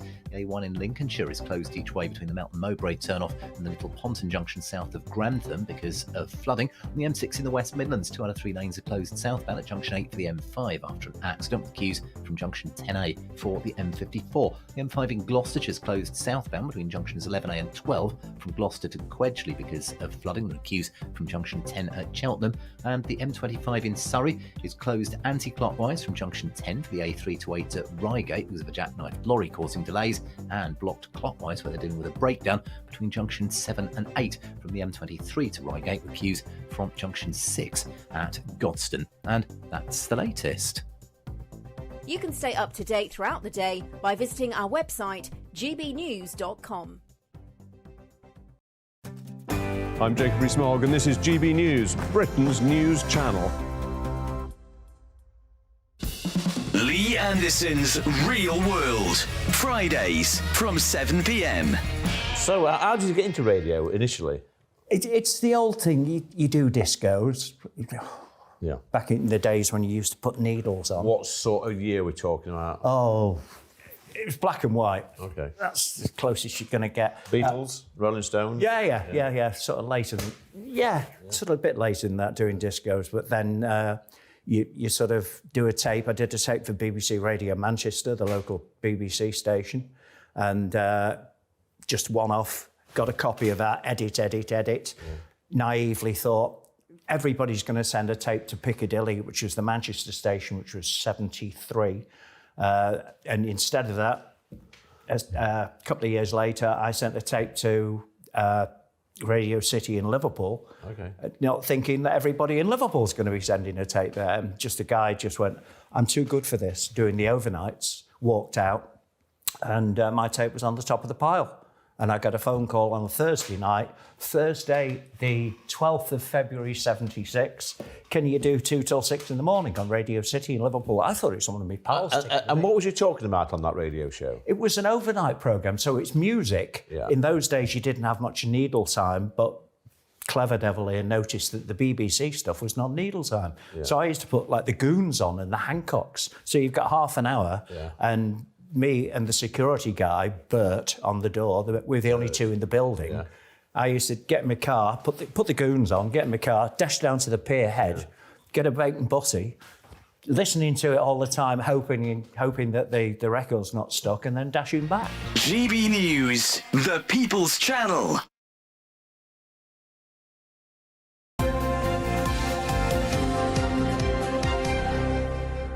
Some good football matches yesterday to catch up on. Paul's got the details on those. Liverpool Manchester United was a humdinger, wasn't it? A humdinger.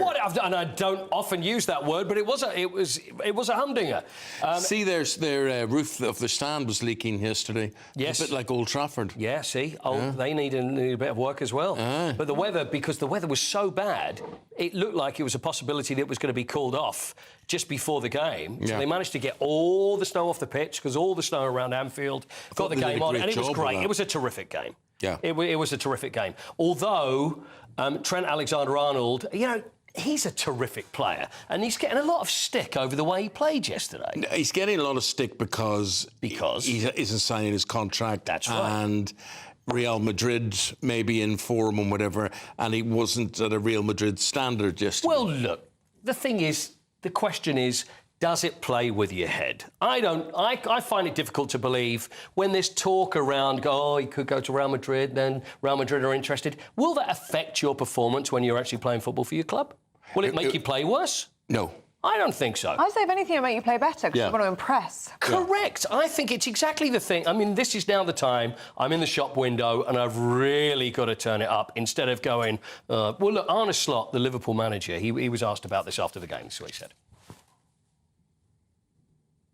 And if these players set themselves to a game, and that is what United once in a while do, then it's very difficult to play against them. And I think that is more difficult for Trent to play against Bruno Fernandes and Diogo Dalot than it is the rumours that were there during the week. But yeah, that's my opinion, and probably everybody's going to tell you that it had to do with the rumours, but my opinion is different.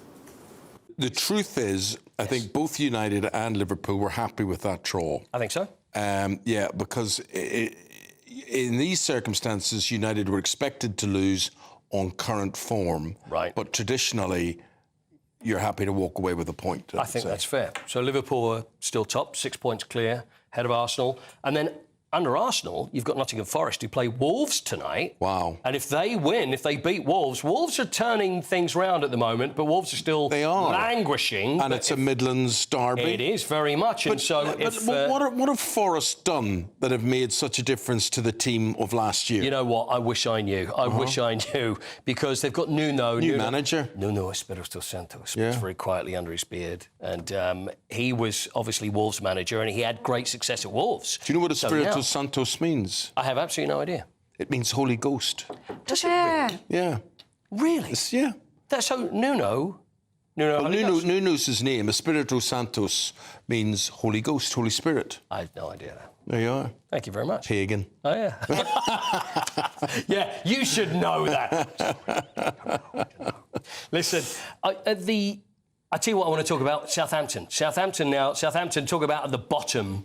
They're having a terrible time. They are having a terrible time.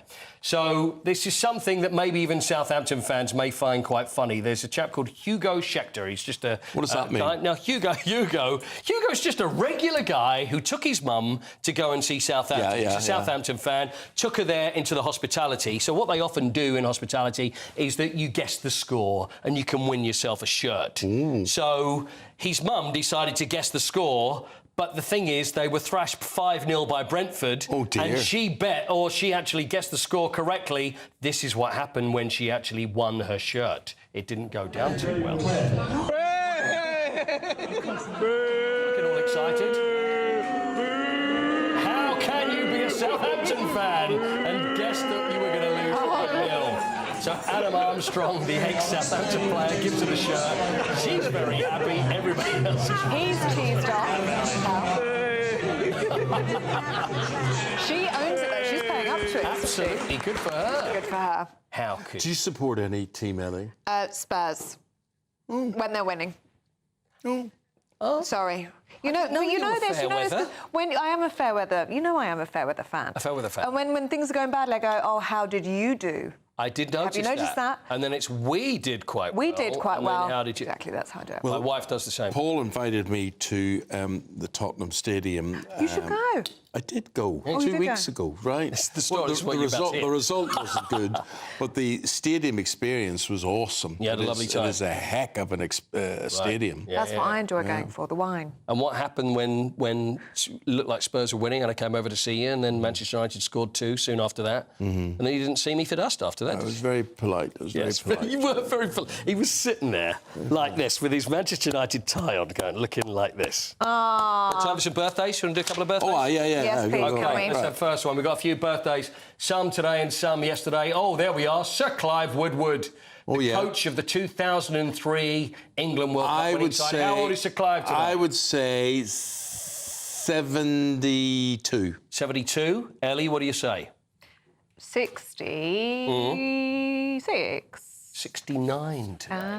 Somewhere in between. OK, we'll have a draw on that one. Yeah, you want to go again? Yeah. No, I think you'll find I was closer to it than Listen, you. we don't do the closer aim, and you're either on the money or you're not. So. Oh, that's Billy Mucklow's husband, Andy Carroll. It is Andy Carroll. Ex-husband.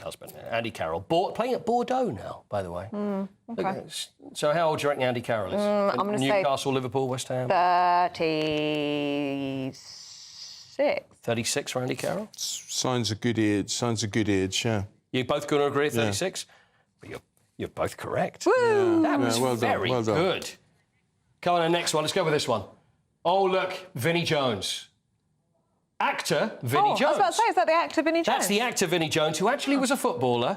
Darren Anderton always told me a story about Vinnie Jones, and he stood and he was told by the manager, as Vinnie Jones is about to throw the ball, stand right in front of him so he can't throw it. And then Vinnie Jones said a few words to Darren Anderton, and then Darren Anderton went back into midfield and decided not to stand in front of him. Oh, wow. You don't mess with him. He's a nasty piece of work when he was playing. I would How is say he today?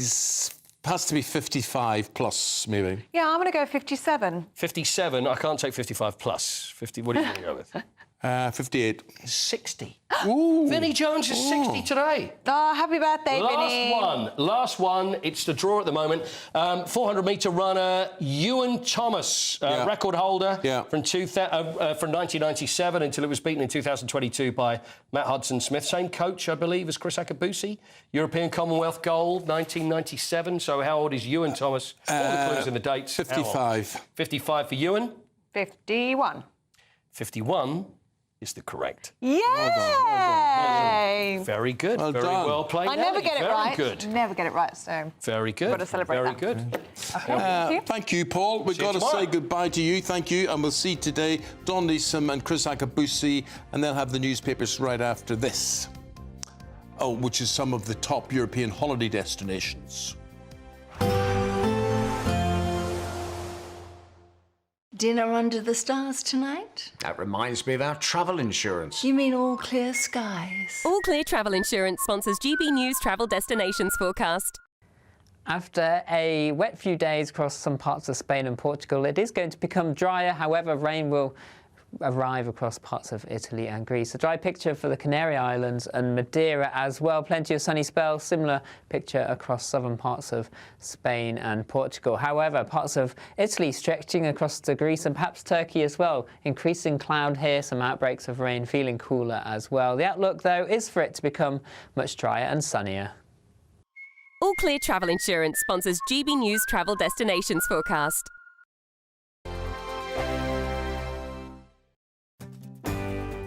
I'm Michael Portillo. This is GB News, the People's Channel, Britain's news channel.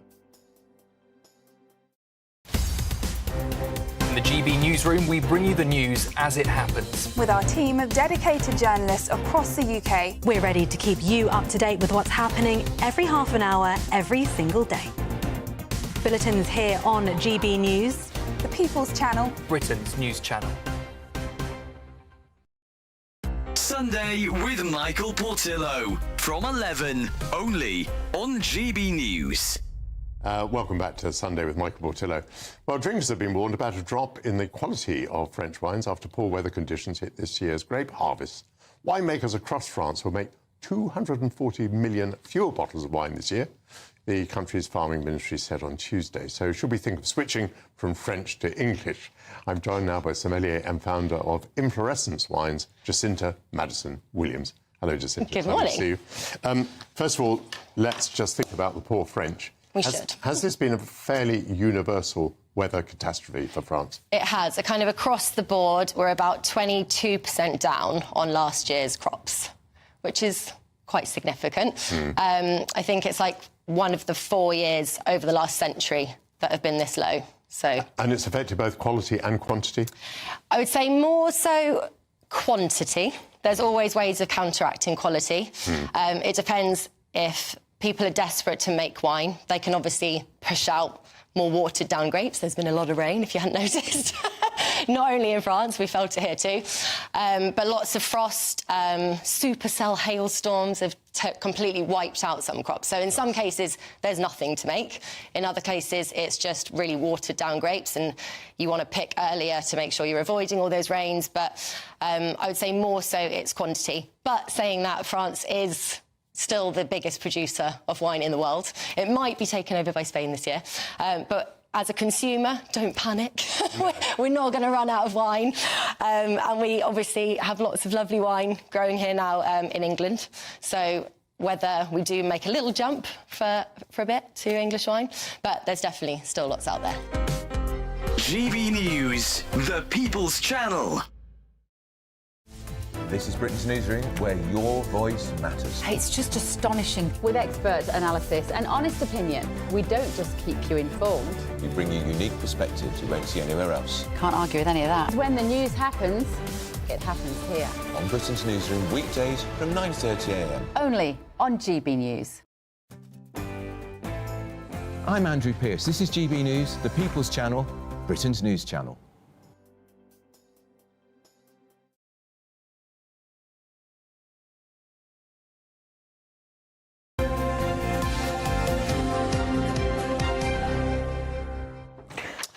We've got Dawn Neeson, we've got Chris Akabusi. Very good to have you on board. And we're going to start with TikTok. Chris, this is reported in the Daily Telegraph today. Yeah. I'm calling that Telegraph. I think they've got this wrong. I've got a young lad who's 17. They've got this wrong as well. Yeah. So what they're trying to say is that TikTok chefs, Instagram chefs, that they put children off or young people off of cooking because it's so expertly done they can't do it. No. My young lad, he's 17, he is amazing in the kitchen. Is he? Oh, he is. He's amazing in the kitchen. And he gets it all off TikTok. He comes down, he can put burgers, wraps, stews, curries, sauces, and the smells in the kitchen. I said, where'd you get these? Oh, just TikTok, I'm trying it out. And it's just amazing the things that he can conjure up. So for some people, it might be... it's an inspiration for him. So they're saying that it's intimidation. For my boy, it's an inspiration. They say it's entertainment. For my boy, it's an infomercial. I watch him doing his stuff. At that stage, I could do baked beans on toast and knock up a salad. That was it.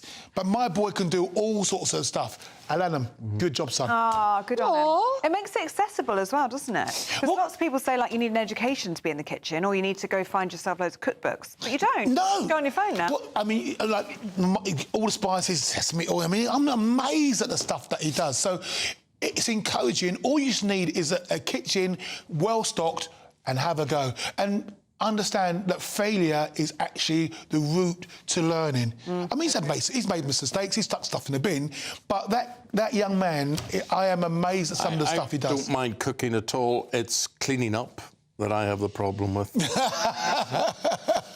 Dawn, let's talk about sex. Can I just say there are things called restaurants, by the way? Just put that one. Oh, my hell, I don't even know where the kitchen is. OK.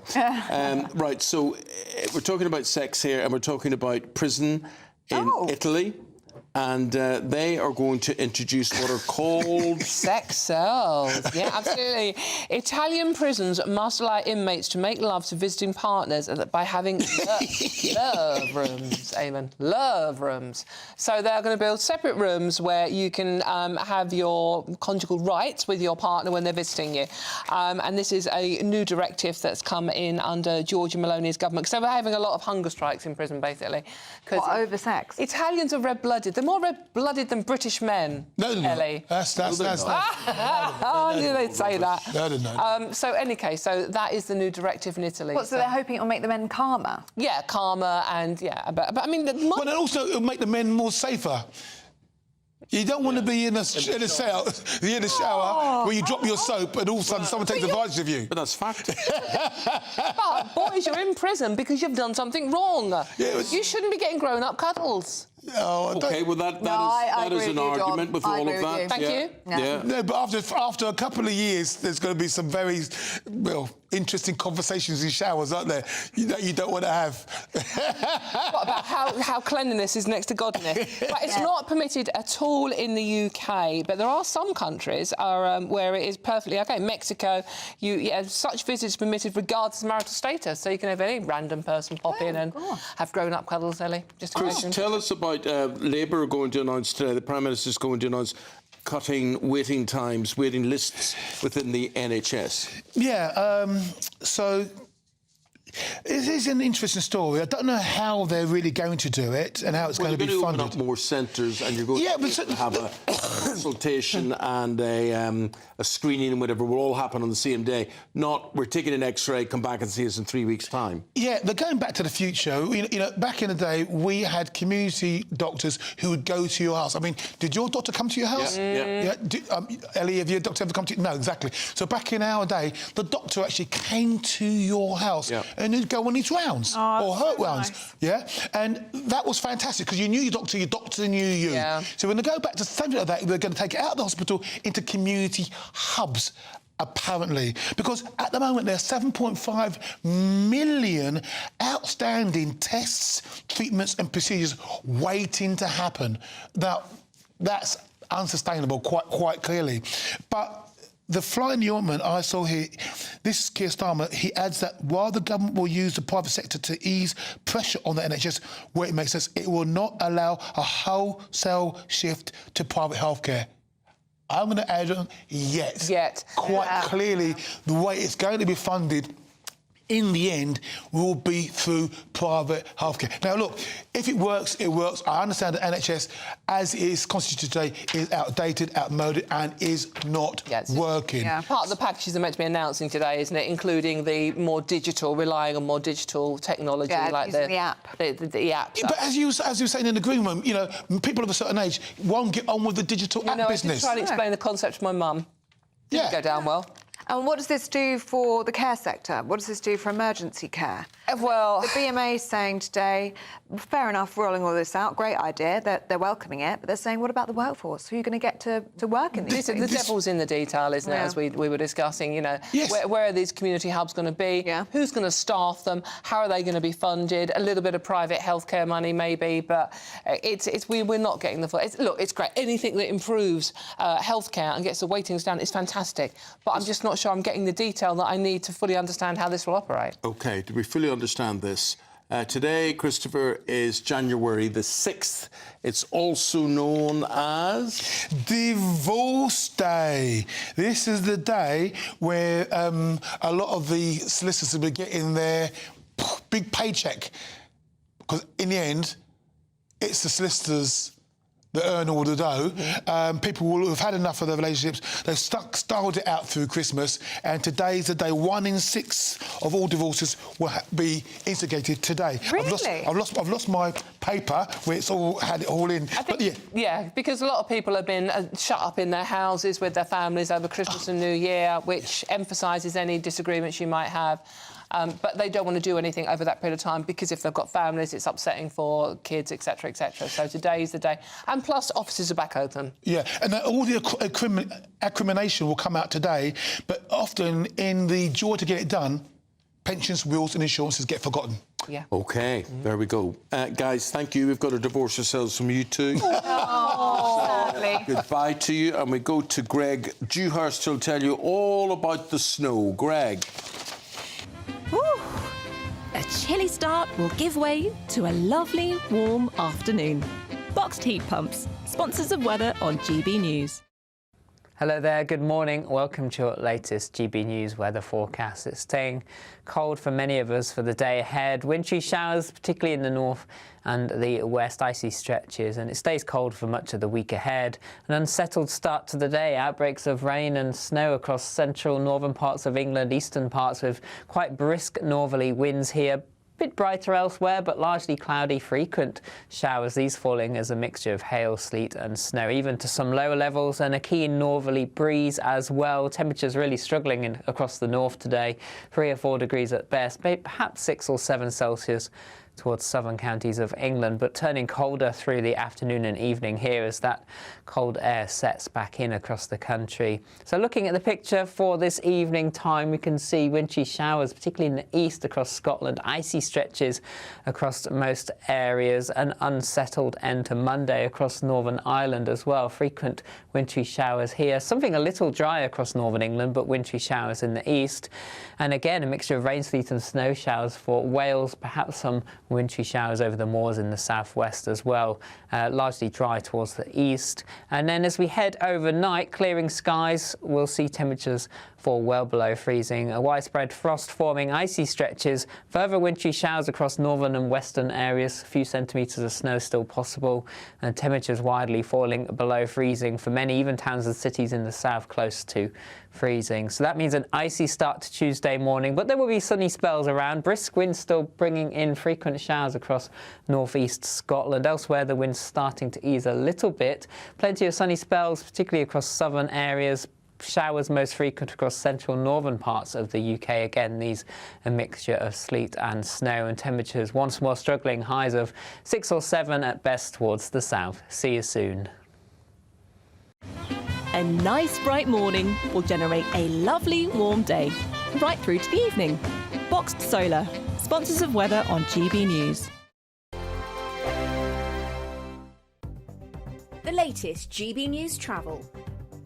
Good morning, I'm Russell Holding. In the Highland, the A9 is closed each way south of Thurso because of an accident. The M9 in Falkirk is partly blocked southbound by an accident between junctions 5 and 4 from Grangemouth to Polmont, causing queues. There's disruption to some departures at Leeds Bradford Airport and disruption to flights at Manchester Airport because of snow. The M53 in Cheshire is closed southbound at junction 7 at Overpool for emergency repairs, with queues from junction 4 at Bevington. There are parts of the A1 through Lincolnshire that are either closed or impassable because of flooding. The M5 in Gloucestershire is closed southbound from junction 11A at Gloucester to 12 at Quedgley because of flooding. There are queues from junction 10 at Cheltenham, and the M25 in Surrey is closed anti-clockwise from junction 10 for the A3 to 8 at Reigate after a lorry jackknife with a fuel spill causing queues. And that's the latest.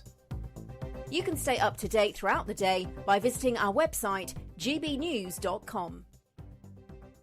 Imagine how £50,000 in cash from us could make your new year go with a bang. From treats to holidays to fun times with the family, a totally tax-free £50,000 in cash could make you feel alive in 2025. And just one entry into the Great British Giveaway really could make £50,000 cash all yours. For another chance to win, text cash to 63232. One entry costs £2 plus one standard network rate message. Or text bonus to 63232. 5 entries cost £5 plus one standard network rate message. Go to gbnews.com/win. Entries start from just £2. You can call 0903 681 3232. Calls cost £2 plus your network access charge. Or post your name and number to GB10 PO Box 8690 Derby DE1 9TT. UK only. Entrance must be 18 or over. Lines close at 6 p.m. on the 31st of January. Please check the closing time if listening or watching on demand. Good luck. Thank you, Britain.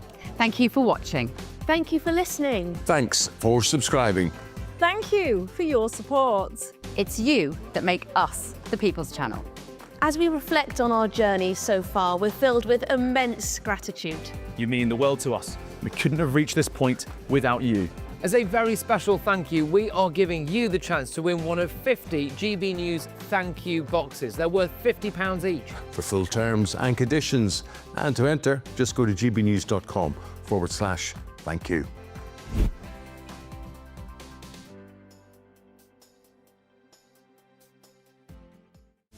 This is Britain's Newsroom, where your voice matters. It's just astonishing. With expert analysis and honest opinion, we don't just keep you informed. We bring you unique perspectives you won't see anywhere else. Can't argue with any of that. When the news happens, it happens here. On Britain's Newsroom, weekdays from 9:30 a.m. Only on GB News.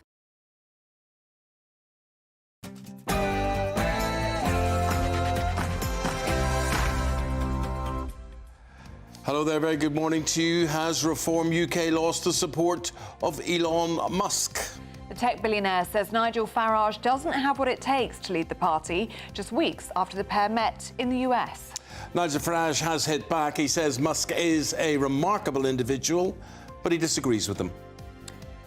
The Prime Minister is today to set out plans to slash NHS waiting times. The move will ensure that community diagnostic centres are open 12 hours a day, 7 days a week. Is this enough to save the NHS?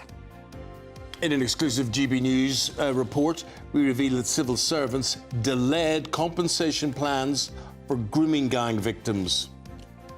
And we'll be heading back to see the sign guy who is helping to clean the country's road signs and going viral in the process.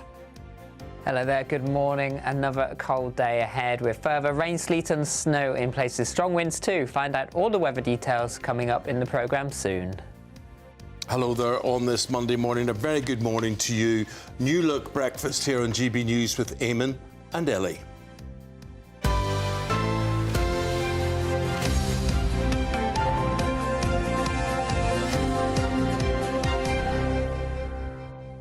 Our sign guy, who's Liam Wildish, and he's the guy who goes around and he cleans up dirty signs. Yeah. But dirty signs, I mean, I don't mean they're dirty as in inappropriate, they're just filthy. Filthy. Again, With filthy muck. as in dirty muck, Yeah.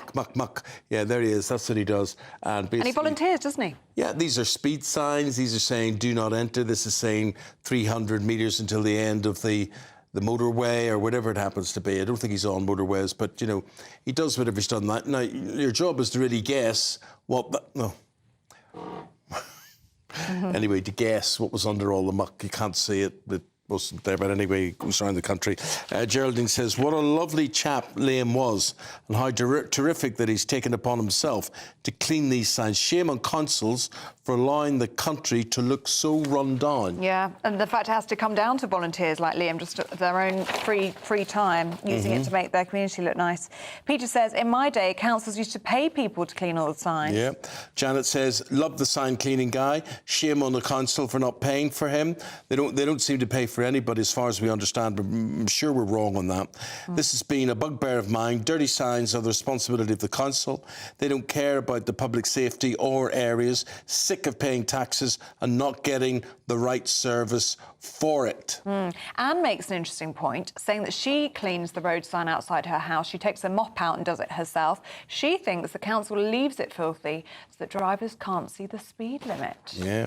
Now, we're going to show you something filthy, something different, filthy gorgeous, and that's a cake. Oh, OK. Yeah, and the cake was baked Well, it by... wasn't actually gorgeous, but... No, I don't think it was. Basically, You didn't make the cake? I did make the cake, but I wouldn't say it's gorgeous. Look at it; it's a bit Oh, right. shoddy. Well, that's your creation. That's the good That thing. is, That's a good thing. It was an attempt for my sister's birthday. Right. And what's your sister called? Eva. Eva. Happy birthday, Eva. I think that's lovely. I think it's a loving thing to do. You're very busy. You just could have nipped out to the shops and bought one, but instead you come up with that, and it doesn't matter that it doesn't taste nice or right or whatever. Oh, it tastes nice. It just didn't. I think it looks. It looks fine. Next It looks time it'll lovely. be better. No one cares about the way it looks. They just care about the way it tastes. It's true. It's true. Yeah, chocolate fudge cake that was. It's very good. very And do you know what? I was a good sister because I packed it all up in tin foil and she's taken it home with her. Ah, I don't even have a slice for myself. very nice, very nice. Happy birthday, Eva. Right, back to the news. And Elon Musk leading our news today has said Nigel Farage doesn't have what it takes to lead Reform UK just weeks after a meeting in America where they were all lovey-dovey. Yes, but Reform UK figures have voiced their support for Nigel Farage, with the chairman Zia Youssef posting on X that he's the most impactful British politician of our lifetimes. So, meanwhile, the Prime Minister is to lay out his plans to cut NHS waiting times. We talked about that today. He will pledge to create millions of additional appointments through new surgical hubs and access to community, what will be diagnostic centres there. Well, let's go now to our political correspondent, Catherine Forster, who joins us live now from Westminster. Good to see you this morning, Catherine. And tell us about Sir Keir Starmer's big plan to slash NHS waiting lists. Yes, well, they've got off to a pretty rocky start, the government, haven't they? But trying this new year now to begin to turn things around with the National Health Service, because we've got people waiting for 7.5 million treatments, those waiting lists proving very stubborn, and the government unveiling a plan this morning to get those waiting lists down. They're going to be using technology, the NHS app, but more importantly, community diagnostics diagnostic centres, something that was brought in under the last Conservative government. They're going to be broadening the use of those and opening new ones. They are saying that they're going to have these open 12 hours a day, 7 days a week, in an attempt to get down the number of people waiting 18 weeks or more to start treatment in England. They want to get that down significantly in the next year or so. Now, the British Medical Association are welcoming this, but saying that they are sceptical on whether it is deliverable. The Lib Dems are saying that the government are putting hip replacements over heart attacks. They are concerned that in this focus on elective treatments, they're perhaps neglecting A&E. We all know what a nightmare it can be to get seen in A&E, the number of hours people have to wait, and so on.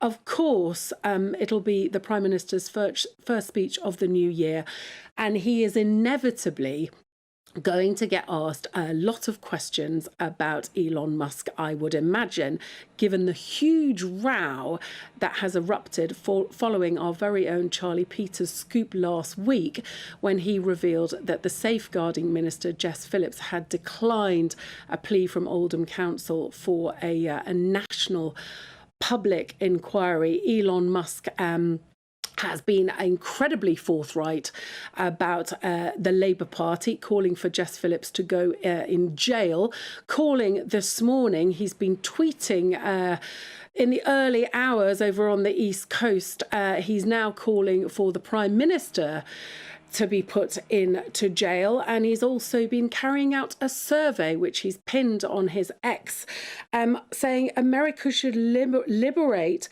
the people of Britain from the tyrannical government. It's had millions of votes, about 70% of people have agreed. So this is very difficult for Labour and of course for Nigel Farage, previously a great mate of Elon Musk, defending him as a hero only the other day, saying he was a hero because he's protecting free speech. But yesterday, Musk turned on Farage and said that he is not up to the job of leading reform.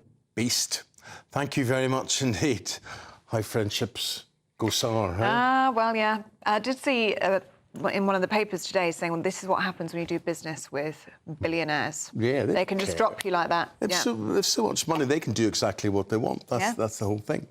We can also reveal that civil servants delayed compensation plans for grooming gang victims. Several government sources have told us that attempts to raise the issue were pushed into the long grass by senior officials. Well, a government spokesperson from the civil service has told us that timely advice is provided to ministers to help them make decisions in line with the Civil Service Code.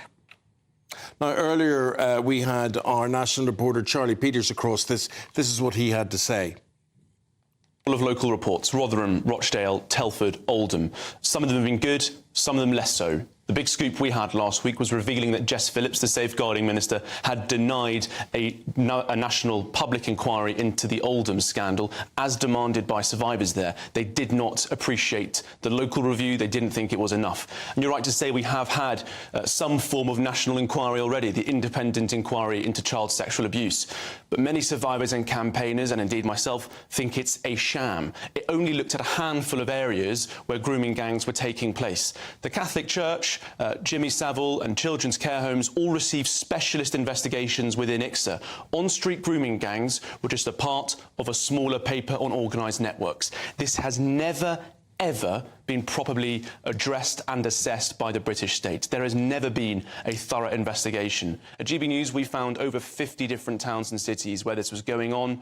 The independent inquiry looked at 6. None of them are on that list. It is a sham. For Wes Streeting to hide behind it and say we need to do more, we can look back at this report. I'm afraid it's not good enough. Survivors I've been speaking to aren't good enough. And today we can reveal further that government sources have told GB News that in the last couple of years, when they've been looking at the financial redress scheme for victims of sexual abuse, and in particular grooming gang victims, civil servants have said, not now, not later, not on this. They've pushed it into the long grass. Compelling government sources from the Home Office, Cabinet Office and the Treasury, all working in Number 10 as well during the Sunak administration, have told us that civil servants did not want to hear it when political aides pushed forward demands for this sort of compensation for grooming gang victims. So there are a lot of questions for the government at the moment.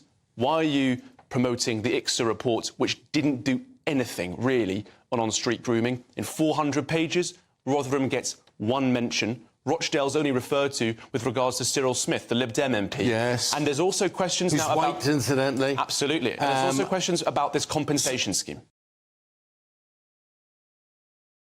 So what are the Home Office saying about all of this? They say no child should ever suffer sexual abuse or exploitation, and it's paramount we do more to protect vulnerable children, which is why we're working at pace across government to drive forward real action to implement the recommendations of the independent inquiry into child sexual abuse. A Labour Party spokesperson said that all complaints are treated seriously and thoroughly assessed in line with our rules and procedures.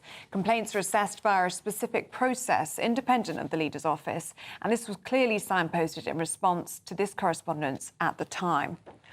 There's loads of you getting in touch on this. Margaret's been in touch saying, we've been let down by successive governments with this and they wonder why we're so angry. And Luke says, how can government and civil servants sleep at night? And blindside grooming gangs shows this delusional government are anti-British. Yeah, Chris says, brilliant work reporting on the predominantly Pakistani grooming gangs by Charlie Peters. Now, that in itself may be seen as controversial, but it nevertheless is factually correct. So it's the predominantly Pakistani grooming gangs that Charlie was reporting on. Yeah. Nicholas, both Labour and Conservatives were complicit in the child rape gang scandal and did nothing. They are both corrupt and neither should hold office. And Alan says Labour is announcing the NHS reforms today, hoping that attention will be taken away from the rape gang story. Well, I can assure you that won't happen here at GB News. We'll continue to talk about this. We'll continue to hold the government and the Tories from the last 14 years to account. And Charlie Peters is going to continue his very important reporting on this. He's going up to Manchester, I believe, today. He's going across to Oldham tomorrow. He'll be visiting some of the towns and cities that have been affected by this scandal. So we will continue to shine a light on this here at GB News. 12 minutes now past the hour of 9 o'clock on this Monday morning. Very good to have Ellie here, and while we're sad that Isabel's gone, you face new future. This is the way we're going. I hope you enjoy the show so far, and drop a line and tell us what you think. Here's the Great British Giveaway, 50 grand. Imagine how £50,000 in cash from us could make your new year go with a bang. From treats to holidays to fun times with the family, a totally tax-free £50,000 in cash could make you feel alive in 2025. And just one entry into the Great British Giveaway really could make £50,000 cash all yours. For another chance to win £50,000 cash, text cash to 63232. One entry costs £2 plus one standard network rate message, or text bonus to 63232. 5 entries cost £5 plus one standard network rate message. Go to gbnews.com/win. Entries start from just £2. You can call 0903 681 3232. Calls cost £2 plus your network access charge, or post your name and number to GB10 PO Box 8690 Derby DE1 9TT. UK only. Entrants must be 18 or over. Lines close at 6 p.m. on the 31st of January. Please check the closing time if listening or watching on demand. Good luck. We've got to tell you that Liam Wildish, who featured on the programme an hour ago and has had so many of you talking, Liam's job, Liam's business is to clean road signs. He's not being paid to do this. Nope. He's voluntarily cleaning up the council, the local authority road signs that are out there, and he does it very, very well. So well, it's addictive. Next. This is Britain's Newsroom, where your voice matters. It's just astonishing. With expert analysis and honest opinion, we don't just keep you informed. We bring you unique perspectives you won't see anywhere else. Can't argue with any of that. When the news happens, it happens here. On Britain's Newsroom, weekdays from 9:30 a.m. Only on GB News. Hi there, I'm Michelle Dewberry and I'm going to take a second to tell you all about my show, Dubes & Co. We start off with the issues of the day. We then bring in both sides of the argument. We get rid of the disrespect. And then you throw me into the mix. And trust me, I'll tell it exactly how it is. And then, of course, the magic ingredient, you at home. We mix it all together and what have we got, in my opinion, the best debate show in town. Monday to Friday, 6 till 7 on GB News, Britain's news channel. Sunday with Michael Portillo from 11, only on GB News. Bansky's Girl with Balloon is arguably one of the artist's most recognisable images. So when a limited edition print signed by the artist was stolen from Grove Gallery in London, an investigation was launched by the Metropolitan Police's flying squad. The work was thankfully retrieved.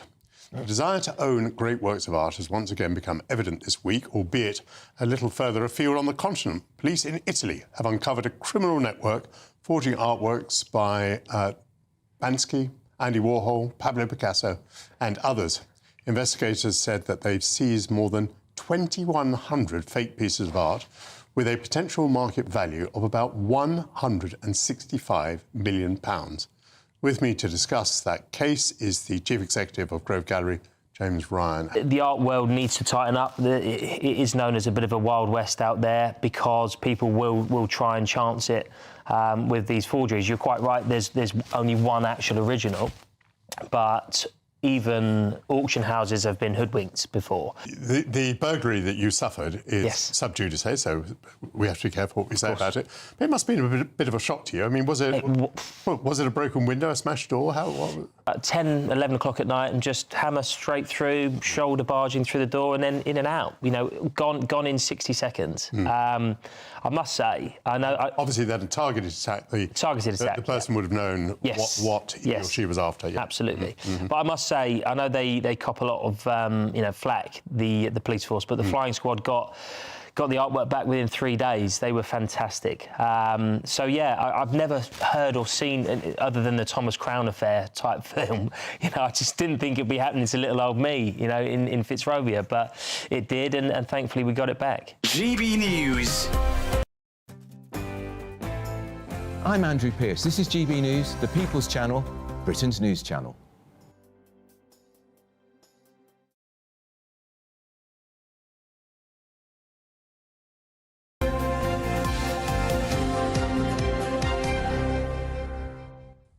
Now, over the Christmas holiday, I spent a lot of time. You spend a lot of time, on your phone looking at things, and I'm a big fan of TikTok and Instagram, and I look at what's on there. And one of the guys I came across was Liam Wildish. Liam, really fascinating guy.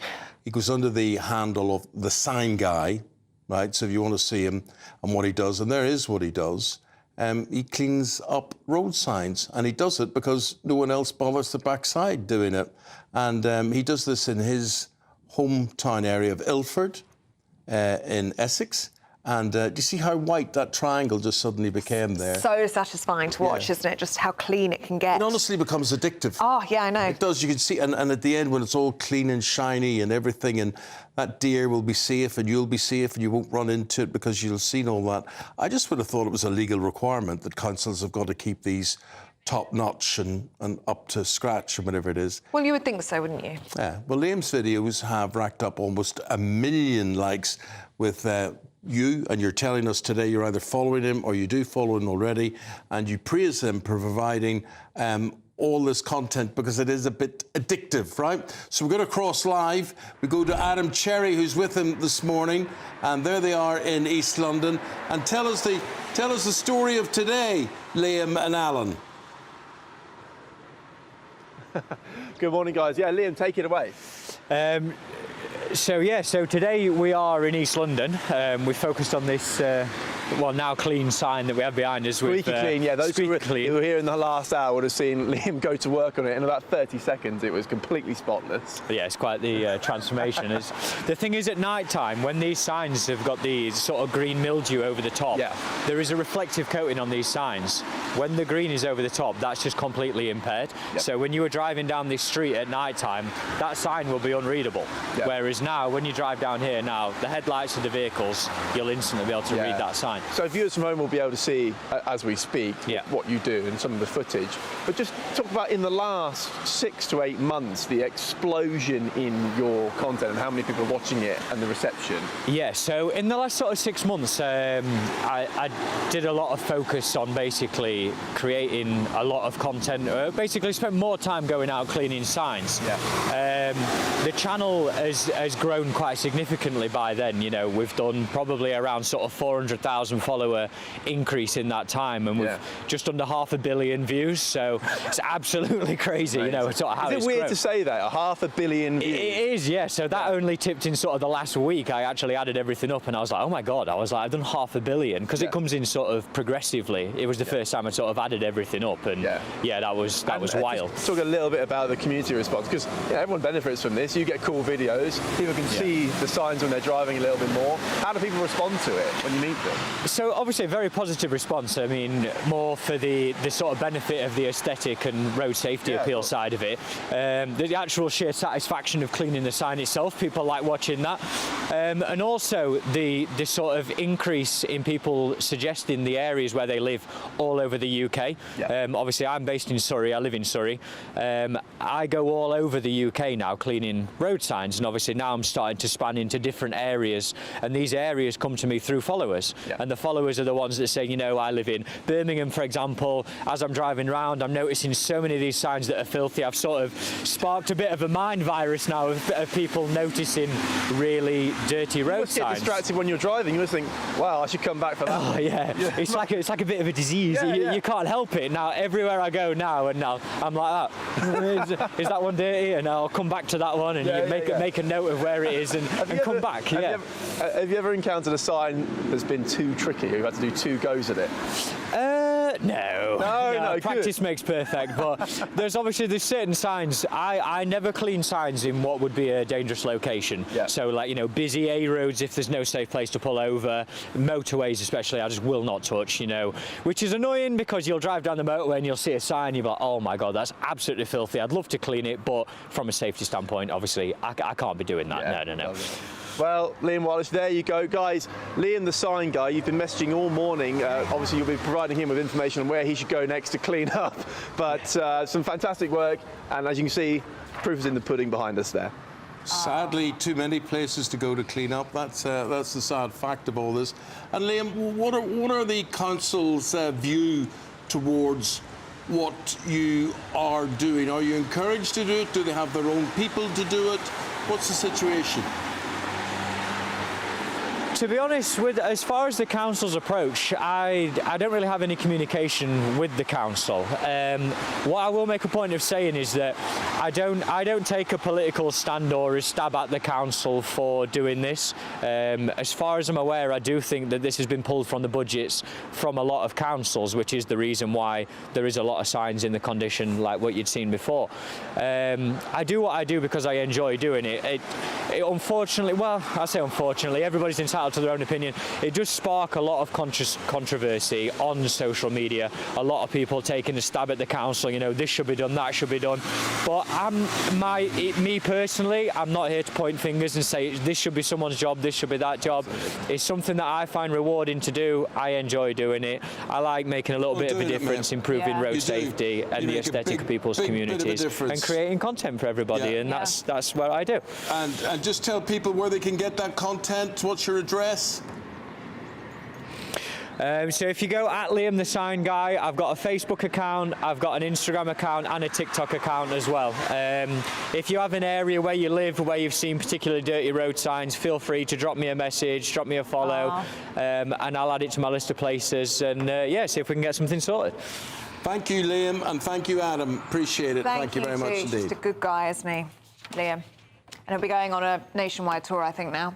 Andrew and Bev, very quickly, you're up at 9:30. What have you got in store for us? We're going to be talking about foreign nationals are more than 3 times more likely to be arrested for sexual offences as British citizens. We're going to tell you the worst offending countries. And Elon Musk has just pinned a tweet which is putting even more pressure on the Labour Party and Keir Starmer. Do not go anywhere. We will tell you what he said. Hear what it is, OK?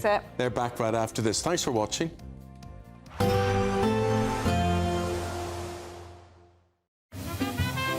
Heavy showers first thing will be followed by a warm, cosy day. Boxed boilers, sponsors of weather on GB News. Hello there, good morning. Welcome to your latest GB News weather forecast. It's staying cold for many of us for the day ahead. Wintry showers, particularly in the north and the west, icy stretches, and it stays cold for much of the week ahead. An unsettled start to the day, outbreaks of rain and snow across central northern parts of England, eastern parts with quite brisk northerly winds here.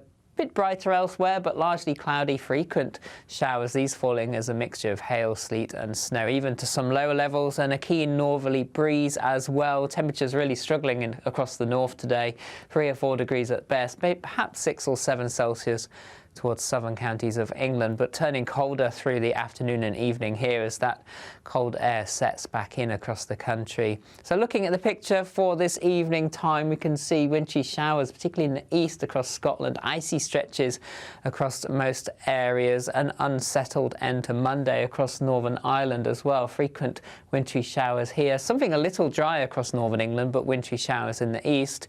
And again, a mixture of rain, sleet and snow showers for Wales, perhaps some wintry showers over the moors in the southwest as well, largely dry towards the east. And then as we head overnight, clearing skies, we'll see temperatures fall well below freezing. A widespread frost forming icy stretches, further wintry showers across northern and western areas, a few centimetres of snow still possible, and temperatures widely falling below freezing for many, even towns and cities in the south close to freezing. So that means an icy start to Tuesday morning, but there will be sunny spells around. Brisk winds still bringing in frequent showers across northeast Scotland. Elsewhere, the wind's starting to ease a little bit.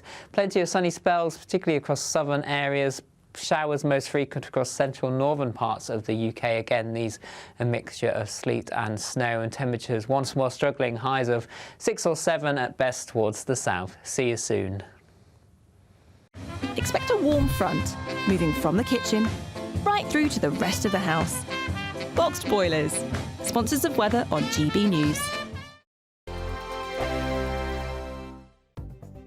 The latest GB News travel. Good morning, I'm Russell Holding. There's widespread disruption to road and rail services across parts of the north of England and North Wales because of snow, with disruption to some departures at Leeds Bradford Airport and flights at Manchester International Airport. The M53 in Cheshire is closed southbound at Junction 7 at Overpool for emergency repairs. There are queues from Junction 4 at Bevington. There are parts of the A1 through Lincolnshire that are either closed or impassable because of flooding.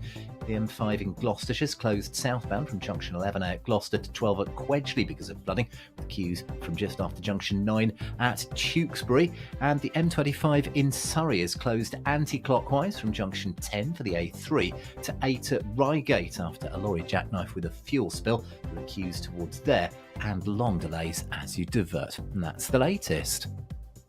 You can stay up to date throughout the day by visiting our website gbnews.com. Tubes & Co. Weekdays from 6 p.m.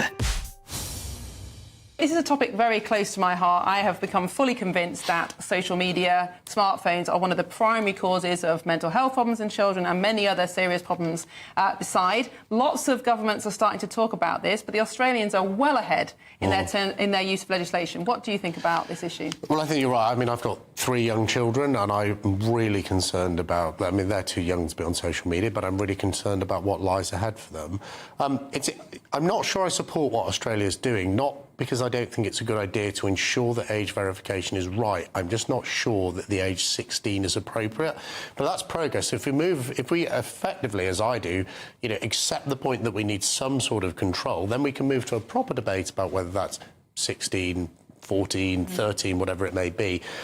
And, of course, there are age restrictions on things like Facebook. I think, from memory, it is 13. Yes, but it's a tick box. But it's a tick box, so all you can do is you can just knock. If you're 11 years old, you can just predate your date of birth by 2 years, and you can get on. I think what Australia's proposing is interesting because it will stop young people, maybe without their parents' knowledge, short-circuiting the system because they're going to be asking for proper age verification and ID. That's definitely something we should do in the UK because it's enforcing the existing law.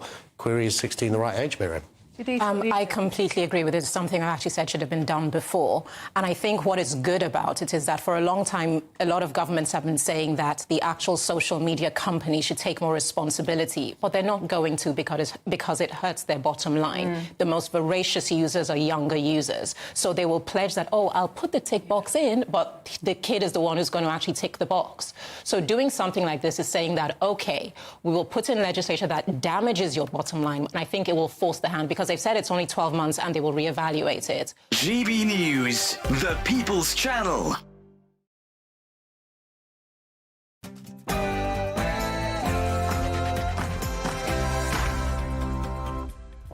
Morning, 9:30 on Monday, the 6th of January 2025, our first show of the new year.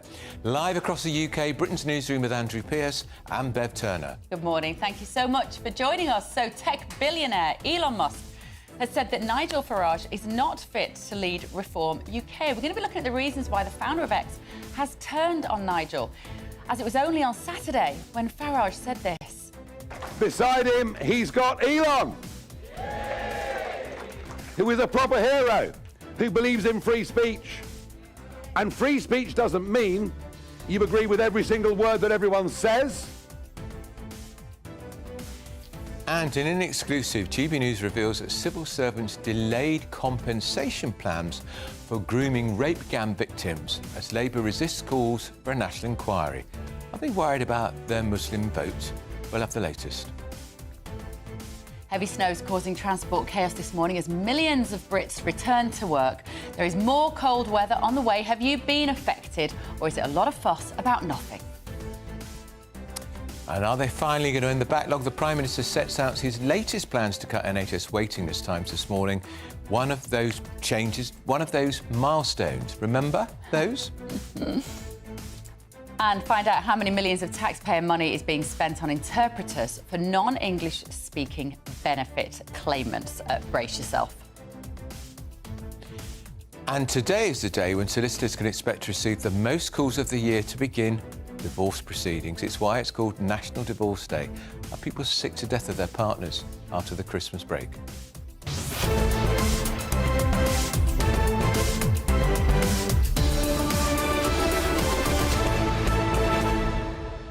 No divorce here.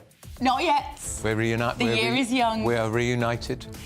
It is so nice to be back. It Certainly genuinely is really, really nice to be back. I'm speaking for myself. No, maybe. it's good to be back, You're and it's been a thrilled. good break, and great to be on GB News, and had great viewing figures and listening figures last year. We want to continue to build on that. Yeah. And a big story today with the row between Nigel Farage and Elon Musk.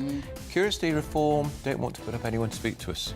At the moment. Yeah, we'll see. Anybody watching? You're welcome. We're here until midday. gbnews.com/your say, so you can talk to each other and also to us. First, though, the very latest news headlines with Sophia Hill.